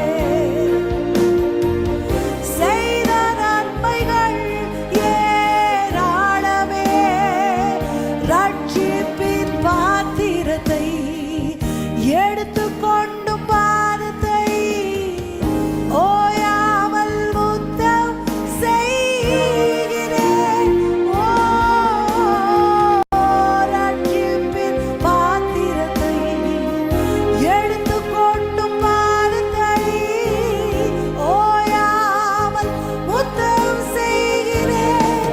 இருதயத்துல கை வச்சு, எனக்கு நல்லவராய், எனக்கு நல்லவராய், ரொம்ப நல்லவராய் இயேசுவே. எனக்கு நல்லவராய், எனக்கு நல்லவராய், ரொம்ப ரொம்ப நல்லவராய் இருப்பவர்.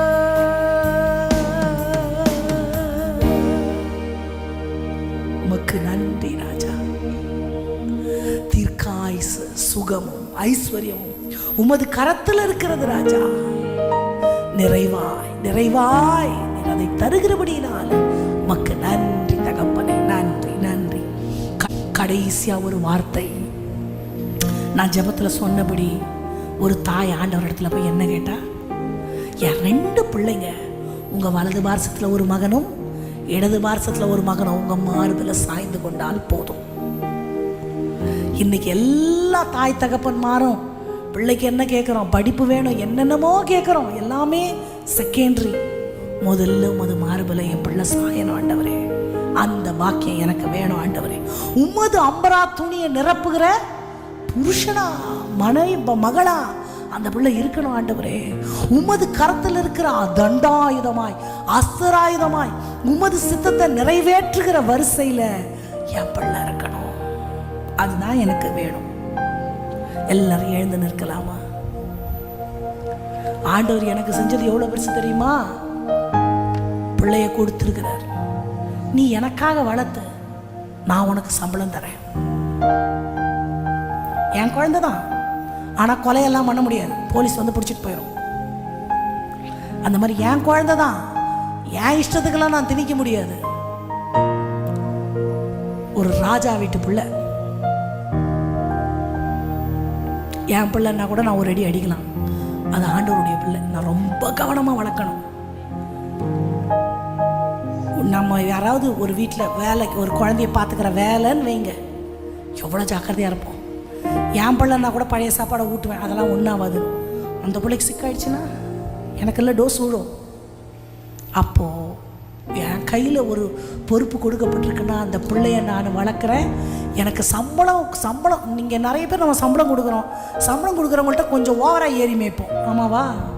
எனக்கு எவ்வளோ கோவம் வரும்னு எங்கள் வீட்டில் வேலை செய்கிற சிஸ்டருக்கு தான் தெரியும், உங்கள் யாருக்கும் தெரியாது. உண்மைதான், அவங்கள்ட்ட நீங்கள் கேட்டு பாருங்க. உங்கள் யாருக்கும் தெரியாது எனக்கு எவ்வளோ கோவம் வரும்னு, அவங்களுக்கு தெரியும். ஏன்? என்கிட்ட இருக்கிறாங்க, அவங்க நல்ல டைப்பு, கோவப்பட மாட்டாங்க. நான் தான் கத்தி, நான் சொன்ன நீ செய்ய மாட்டியா? அப்போ ஆண்டவர் எனக்கு சம்பளம் தர்றாருன்னா என்கிட்ட எவ்வளோ உக்கிரானத்தை எதிர்பார்ப்பார். ஏனோ தானோன்னு பிள்ளையெல்லாம் வளர்த்துற முடியாது. இன்னைக்கு பார்த்தா பிள்ளைய கொஞ்சறாங்களோ இல்லையோ ஒரு நாய்க்குட்டியை வச்சு கொஞ்சின்னுக்கிறாங்க எல்லாரும்.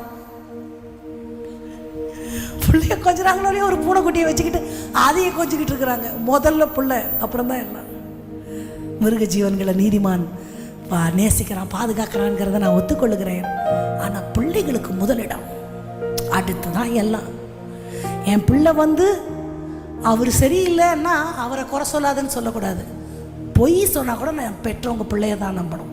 மறுபடியும் சொல்கிறேன், முக்கியமாக பெண் பிள்ளைகளை வச்சுருக்கிறவர்களுக்கு நான் சொல்கிறேன், அந்த அங்கிளை எனக்கு பிடிக்கலை, அந்த அண்ணனை எனக்கு பிடிக்கலை, அந்த ஆண்டியை எனக்கு பிடிக்கலை, அவங்க பரிசுத்தமானா கூட இருக்கலாம், ஒரு பெத்த தாய் பிள்ளைய தான் நம்பணும். பொய் சொல்கிற நீ அப்படி கிடையாதுன்னு சொல்லவே கூடாது. அப்போ என்ன, எனக்கு முதலிடம் யார் தான்? ஆமாம், பிள்ளைக்கு அப்படி ஒரு முக்கியத்துவத்தை ஒவ்வொரு தாய் தகப்பனும் கொடுக்கணும். முக்கியமாக தாய்மார்கள். இந்த கூட்டத்தில் நிறைய தாய்மார்கள் இருக்கிறனால நான் ரொம்ப சந்தோஷமாக இருக்கிறேன். இருதயம், பிள்ளைகளுடைய இருதயம் நம்மளை நம்பணும். நான் சொன்னால் எங்கள் அம்மா நம்புவாங்க. அநேக தாய்மாரை தெரியும், இவன் இப்படிதான் பிள்ளைய குறை சொல்லுவாங்க. பிள்ளை சொல்லும்பொழுது தட்டி கழிப்பாங்க. அப்படி தயவு செய்து செய்யக்கூடாது. நம்ம பிள்ளைங்க இருதயம் பெற்றவங்களை நம்பணும். அந்த அளவுக்கு நம்மளும் இருக்கணும், பிள்ளைகளும் இருக்கணும். 10 காரியங்களை உங்களுக்கு வருஷப்படுத்தி நம்ம ஜெபித்து கடந்து போகிறோம். சுயமாக அவங்க தீர்மானிக்கிற ஒரு சத்துவத்தை ஆண்டவர் அவர்களுக்கு தரணும்னு நான் சொன்னேன். அடுத்து பிள்ளைங்களுக்கு தரிசனம் வேணும். எல்லாரும் மாதிரி வாழறோம், சம்பாதிக்கிறோம், கல்யாணம் பண்ணுறோம், அந்த வாழ்க்கையே இல்லை. You have a special calling, you have a special vision about your life அப்படின்ற ஒரு தெளிவு பிள்ளைகளுக்கு வேண்டும் என்று நான் சொன்னேன். துஷ்ட மனிதர்கள் கைகளில் அவங்க சிக்கிடக்கூடாது. மனுஷனை போல துஷ்டன் எதுவுமே இல்லைன்னு நான் சொன்னேன். 4வது, பகுத்தறியணும். இவங்க இப்படிப்பட்டவங்க, இவங்க என் வாழ்க்கைக்கு வேணாம், இவங்க வேணுன்றதை பகுத்தறிகிற ஒரு ஞானம். அடுத்து நான் சொன்னேன், மனுஷ தயவு. இயேசு கிறிஸ்துவுக்கே மனுஷ தயவு தேவைப்பட்டது பூமியில் வாழும்பொழுது. நான் ஏமாத்திரம் மனுஷ தயவு வேணும்னு சொன்னேன். அடுத்து சொன்னேன், ஆண்டவரை அறிகிறதுக்கான ஒரு ஒரு ஒரு ஒரு ஒரு பசி அவங்களுக்கு உண்டாகணும், ஆசை. அவங்களா ஆண்டவரை தேடணும். இன்னும் ஆண்டவருடைய அன்பின் ஆழங்களை, வேதத்தின் ரகசியங்களை அறிந்து கொள்ளுகிறபடி ஒரு அண்டர்ஸ்டாண்டிங் அவங்களுக்கு, ஆசை அவங்களுக்கு வேணும்னு நான் சொன்னேன். 7வது, பிள்ளைகள் பெற்றோருக்கு விரோதமாக எழும்பிடவே கூடாது. எந்த பெற்றோருக்கும் அப்படி ஒரு சூழ்நிலை வந்துடவே கூடாதுன்னு சொன்னேன். 8வது, பலவீனமான பிள்ளைகள், மனதில் சரீரத்தில் சைக்காலஜிக்கலி வீக்கான பிள்ளைகளுக்காகவும் பெற்றோருக்காகவும் விசேஷித்த விதமாக நம்ம ஜெபிச்சோம். என்றேக்கும் அப்படி ஒரு ஜெபத்தை நீங்கள் வச்சுக்கோங்க. சிறுமைப்பட்டவன் மேல் சிந்தை உள்ளவன் பாக்கியவான். அப்படிப்பட்டவங்களை பார்த்தா என்ன உதவி செய்ய முடியுமோ செய்யணும். உதவியே செய்ய முடியாது 3ஆம் நபர்னா ஒரு ஜெபமாவது பண்ணிட்டு போகணும். ஆண்டவரே, ஆம்புலன்ஸ் போகும்போது நம்ம ஜெபிக்கணும். அந்த ஜீவன் உங்கள் பார்வைக்கு ஒதுங்கி வழி விடுறது மட்டும்தான் கடமை அல்ல. ஆண்டவர் பிள்ளைங்கன்னா, ஆண்டவரே அந்த ஜீவன் உங்கள் பார்வைக்கு அருமையாக இருக்கட்டும். கட்டாயம் நம்ம ஜெபிக்கணும். நமக்காக ஜெபிக்கிறத விட மற்றவங்களுக்காக நம்ம, அதுக்காக தான் ஆண்டவர் நம்மளை வைத்திருக்கிறார். ஒரு ஜெபிக்கணும். பிள்ளைகளுக்கு தீர்க்க ஆயுசு, பிள்ளைகளுடைய ஆயுள் சூறையாடப்படவே கூடாது, அதற்காக ஜெபிச்சோம். கடைசியாக ஆண்டவரோடத்துல நம்ம பிள்ளைகள் இருக்கணும். 2 பிள்ளைங்க இருப்பாங்கன்னா, வலது பார்சத்தில் இடது பார்சத்தில், உங்கள் கையில் நான் அந்த குழந்தைங்களை ஒப்பு கொடுக்குறேன்ப்பா. மார்பில் சாய்வது என்பது அந்த ஹார்ட் பீட்டை கேட்டுக்கிட்டே இருக்கிறது. ஆண்டவருடைய இதயம் எதுக்காக துடிக்குதோ அதுக்காக என் பிள்ளையோட இதயம் துடிக்கணும். இந்த ஆசைலாம் நமக்கு இருக்கா? எல்லாரும் கண்களை மூடலாம். இந்த 10 காரியங்களை நான் மறுபடியும் நினைவுபடுத்துறேன். ஆண்டவரே, என் பிள்ளை நடைபெணமாயிடக்கூடாதுப்பா. ரொம்ப சீக்கிரம் உடைஞ்சிடக்கூடாது. அப்படி ஃப்ராஜிலா டக்குன்னு உடையிற மாதிரி டக்குன்னு அடிமையாயிடக்கூடாது. என் பிள்ளை யாருடைய அன்புக்கும் என் பிள்ளை அடிமையாயிடக்கூடாது. உம்மோடு உள்ள ஐக்கியத்தில் வளரணும். ஆண்டவரே, உமது கரத்தில் இருக்கிற அப்பா ஆயுதமா பயன்படணும். அப்பா, எங்களால ஒன்றும் கூடாதப்பா, உம்மால தான் கூடும். பாவம்னு தெரிஞ்சே நெடுக போய் எங்க பிள்ளைங்க தண்டிக்கப்படக்கூடாது ஆண்டவரே. ஆபத்துன்னு தெரிஞ்சே அவங்க அந்த வழிகளில் போகக்கூடாது ஆண்டவரே. தீர்க்காயுசு, பலன், ஆரோக்கியம், உமது சித்தம் எங்க பிள்ளைங்க வாழ்க்கையில உண்டாகணும் ஆண்டவரே. பலத்தினாலும் அல்ல, பராக்கிரமத்தினாலும் அல்ல, உமது ஆவியினாலே எல்லாம் ஆகும் என்று சொன்னீரே. கர்த்தரின் ஆவிதான் நம்மோடு, என்றென்றும் நமக்கு விடுதலை. கர்த்தரின் ஆவிதான் நம்மோடு, என்றென்றும் நமக்கு விடுதலை.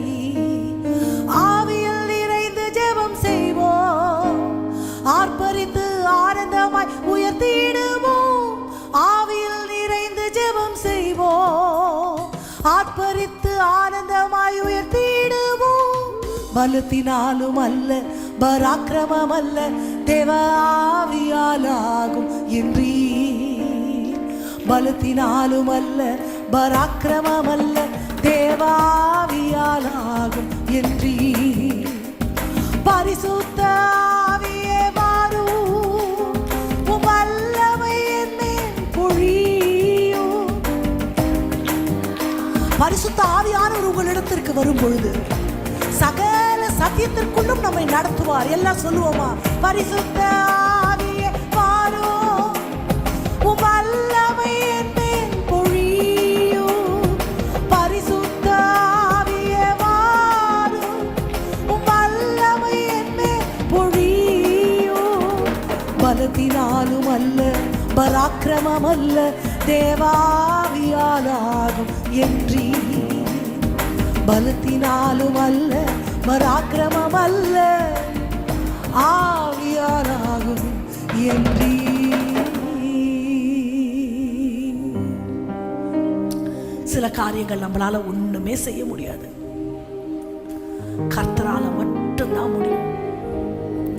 பிள்ளைகளுக்கு விரோதமாய் எழும்புகிற காரியங்களை ஒவ்வொன்றா நான் சொல்றேன். இயேசுவின் நாமத்துல உடைக்கிறேன், இயேசுவின் நாமத்துல முறிக்கிறேன்னு நம்ம எல்லாரும் ஏகோபித்து சொல்ல போறோம். 10 நிமிஷத்துக்குள்ள இந்த கூட்டத்தை நம்ம முடிச்சிட போறோம். ஒரே அந்த நுகத்தடிகள் எல்லாம் முறித்து ஆண்டவர் நமது பிள்ளைகளை தலை நிமிர்ந்து நடக்க பண்ணும்படி எல்லாருமாய் சத்தமா ஸ்தோத்திரம் பண்ணலாமா? கரங்களை தட்டி ஸ்தோத்திரம் ஸ்தோத்திரம் ஸ்தோத்திரம் ஸ்தோத்திரம் ஸ்தோத்திரம். பிள்ளைகள் எந்த கெட்ட பழக்கங்களுக்கும் அடிமையாகாதபடி எல்லாரும் ஸ்தோத்திரம் பண்ணலாமா? ஸ்தோத்திரம் ஸ்தோத்திரம். போதை வஸ்துகளுக்கு அடிமையாகாதபடி, குடிக்கு அடிமையாகாதபடி, போன்ல தேவையில்லாத காரியங்களை பார்த்து மூளையை அதற்கு அடிமைப்படுத்தாதபடி, மனுஷனுடைய அன்புக்கு அடிமைப்படாதபடி, சூழ்நிலைகளினால கைதிகளாக்கப்படாதபடி, மனுஷனுடைய வார்த்தைகளினால பலனற்று போகாதபடி, பலவீனமாக்கப்பட்ட சரீரங்கள் இயேசுவின் நாமத்துல பலன் அடைவதாக. சத்துவம் இல்லாதவனுக்கு சத்துவத்தை நீர் பெருக பண்ணுவீராக. தீர்க்காயுசு உண்டாகட்டும் ஐயா, பலன் உண்டாகட்டும் ஐயா. சத்ருவுக்கு அடுத்த காரியங்கள் ஆண்டவரே, பேய்த்தனங்களுக்கு அடுத்த காரியங்களில் பிள்ளைகள் ஈடுபடாதபடிக்கு இயேசுவினுடைய ரத்தம், பரிசுத்தமாக்கப்பட்ட தேவனுடைய ஆட்டுக்குட்டியாருடைய ரத்தம் பிள்ளைகளுடைய சிரசின் மேல பூசப்படுவதாக. சத்ரு உட்புகுதலும் குடியோடி போகுதலும் இறங்காதபடி ஆவியானவர் நிழலிடுவீராக. சுடரொளி பட்டயம் ஏந்திய தூதர்கள் எங்க பிள்ளைகளுக்கு பாதுகாவலாய் இருப்பீராக ராஜா. மனுஷ கண்களில் தயவு உண்டாகட்டும். பேராபத்துகள் ஆண்டவரே அப்பா தீர்க்காயுசாய் அவர்கள் வாழட்டும் ஆண்டவரே. அப்பா ராஜா ஆண்டவரே, துஷ்ட மனிதர்கள் கைகளில் சிக்காதபடி ஒரு பாதுகாப்பு, பிரகாசமுள்ள எதிர்காலம், தேவ சித்தத்தை நிறைவேற்றுகிற திடகாத்திரமான புருஷனாய் மனுஷியாய் இந்த உலகத்தில் உமது சித்தத்தை நிறைவேற்ற ஆவியானவர் நீர் கிருபை செய்ய வேண்டுமாய் நாங்கள் ஜெபிக்கிறோம் ஆண்டவரே. அற்புதம் செய்யுங்கப்பா எங்க வாழ்க்கையில, உம்மைத்தான் நம்பி இருக்கோம் ஏசப்பா. பிள்ளைகளை நினைச்சு கண்ணீர் வடிக்கிற பெற்றோர் பார்த்து ஆண்டவர் சொல்லுகிறார், நீங்க ஒருவேளை அழலாம், நான் என் பிள்ளைய அப்படி வளர்க்கல, நான் ரொம்ப நல்லா வளர்த்தேன், ஏன் என் ஜெபத்தை ஆண்டவர் மறந்துட்டாரு, என் பிள்ளைய ஆண்டவர் கைவிட்டுட்டாரு, அவன் போயிட்டான், அவன் எட்ட முடியாத தூரத்துக்கு போயிட்டான்னு யாரும் நினைக்க வேண்டாம். இன்றைக்கு ஆண்டவருடைய வாக்குத்தத்தம் நமக்கு நேராய் வருகிறது. உன் பிள்ளைகளுடைய சமாதானம் பெரிதாய் இருக்கும். உன் பிள்ளைகள் கர்த்தரால் போதிக்கப்பட்டிருப்பார்கள். அவர்கள் ஒலிவ மரத்தை போல அழியாமையையும் சாவாமையையும் தங்கள் சிரசிலே தரித்திருப்பார்கள். பெரிய பர்வதமா இருக்கு இந்த பிரச்சனை அப்படின்னு யாருமே சொல்ல வேண்டாம். அவருடைய நாமத்திற்கு முன்பாக அது சம பூமி ஆக்கப்படும், பூமி ஆக்கப்படும். கடந்து போக முடியாததுன்னு சொல்லவே வேண்டாம். கர்த்தர் அதை நேர்த்தியாய் முன்னிருந்தது போல, ஏதேனை போல பழைய சீருக்கு ஆண்டவர் கொண்டு வருவார். எனக்கு நல்லவராய், எனக்கு நல்லவராய், ரொம்ப நல்லவராய் இருப்பவரே. இன்னும் ஒரு விசை, எனக்கு நல்லவராய், என் பிள்ளைகளுக்கு எனக்கு நல்லவராய், ரொம்ப நல்லவராய் இருப்பவரே. கடைசியாய் ஒரு விசை, எனக்கு நல்லவராய், எனக்கு நல்லவராய், ரொம்ப ரொம்ப நல்லவராய் இருப்பவரே.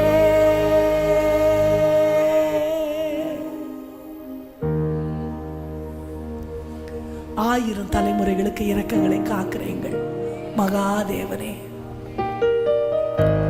எங்க பிள்ளைகள் உமக்கு முன்பாக பழைக்கட்டும், உம்மால போதிக்கப்பட்டிருக்கட்டும். கர்ப்பத்தின் கனி உம்மால் கிடைக்கிற பலன், வால வயதின் குமாரர் பலவான் கையில் இருக்கிற அன்பு, ஓடினாலும் இளைப்படையாத, நடந்தாலும் சோர்வடையாது திடகாத்திரமான பிள்ளைகளா எங்க பிள்ளைகளை மாற்றுங்க. மனதளவுல திடகாத்திரமாய் சுயமாய் தீர்மானிக்கிறேன் அப்பா. இன்றைக்கு நாங்க ஜெபிச்ச 10 ஜெப குறிப்புகளும் ஆயுசுக்கும் அவங்க சிரசின் மேல வந்து ஆமென்றும் ஆமென் என்றும் உண்டாவதாக ராஜா. உமது மார்பில சாயட்டும் ஐயா, உமது இதய துடிப்பை அறிந்து கொள்ளட்டும் ஐயா, உம்மால போதிக்கப்படட்டும் ஐயா, உமது ஞானம் விளங்கட்டும் ஐயா. உம்மை அறிகிற அறிவின் மேன்மைக்குள்ள அவர்கள் வேரூன்ற. யோசேப்பு கனிதரும் செடி நீரூற்றண்டையிலே வேரூன்றப்பட்டிருக்கிறான்னு வாசிக்கிறப்பா. எங்க பிள்ளைகள் உமக்கு கனிதருகிற செடிகளாய், உமது இருதயத்தை பூரிப்பாக்குகிற பிள்ளைகளாய் என்னாலும் உமக்குள்ளாய் வளர ஆவியானவர் நீர் கிருபை செய்ய வேணுமாய் ஜெபிக்கிறப்பா. உமது தயவுள்ள கரம் எங்களோட இருக்கட்டும், உமது கிருபை எங்களை சூழ்ந்து கொள்ளட்டும். செட்டைகளின் நிழல்ல மறைத்துக் கொள்ளுங்க. இந்த நாள்ல யாரெல்லாம் கண்ணீர் வடிச்சாங்களோ, எதற்காக கண்ணீர் வடிச்சாங்களோ அதெல்லாம் உங்க சமூகத்தை வந்து எட்டட்டும் ஆண்டவரே. யாரெல்லாம் ஏக்கத்தோட பிள்ளையே இல்லையே நான் என்னதுக்காக ஜெபிப்பேன்னு நினைச்சாங்களோ ஆண்டவரே, அவங்களெல்லாம் இந்த ஆண்டு முடிவதற்குள்ள நீங்க நினைத்து அப்பா அநேக பிள்ளைகளை பெற்றாள்னு சாட்சி சொல்லுகிற அளவுக்கு அவங்க துக்கங்களை நீங்க மறக்க பண்ணணும் ஆண்டவரே. பிள்ளைகளை இழந்து தவிக்கிற இருதயங்களுக்குள்ள ஆண்டவர் ஆறுதல்களை கட்டளையிடணும் ஆண்டவரே. பிள்ளை பெறாதவளை நீ சந்தோஷப்பட்டு களி கூறுன்னு சொல்றீங்களேப்பா. அனாதை ஸ்ரீக்கு அநேக பிள்ளைகள் உண்டுன்னு சொன்னீங்களேப்பா. இருதயங்களை தேற்றுங்க, தைரியப்படுத்துங்க. உங்க ராஜ்ய பணி எங்க பிள்ளைகளை கொண்டு நடக்கணும். அந்த வரப்போகிற பின்மாறி எழுப்புதல்ல எங்க பிள்ளைங்க முன்னணியில நிற்கணும். உமது வருகை சமீபமாகும் பொழுது அப்பா ஜீவனோடு இருக்கிறவர்கள் எடுத்துக்கொள்ளுகிற வரிசையில எங்க பிள்ளைகள் முன்னாடி நிற்கணும் ஐயா. சத்துருக்களை கொண்டு போகாதபடி விசேஷித்த பாதுகாவல் உண்டாகட்டும். இந்த ஜப குறிப்புகள் எங்க பிள்ளைங்க வாழ்க்கையில பெரிய காரியங்கள் செய்வதை நாங்க கண்கூடாய் காண உதவி செய்யுங்க. செட்டைகளின் நிழல்ல மறைத்துக் கொள்ளுங்க. இயேசுவின் நாமத்தில் ஜபத்தை ஏறெடுக்கிறோம் எங்கள் நல்ல தகப்பனே, ஆமென்.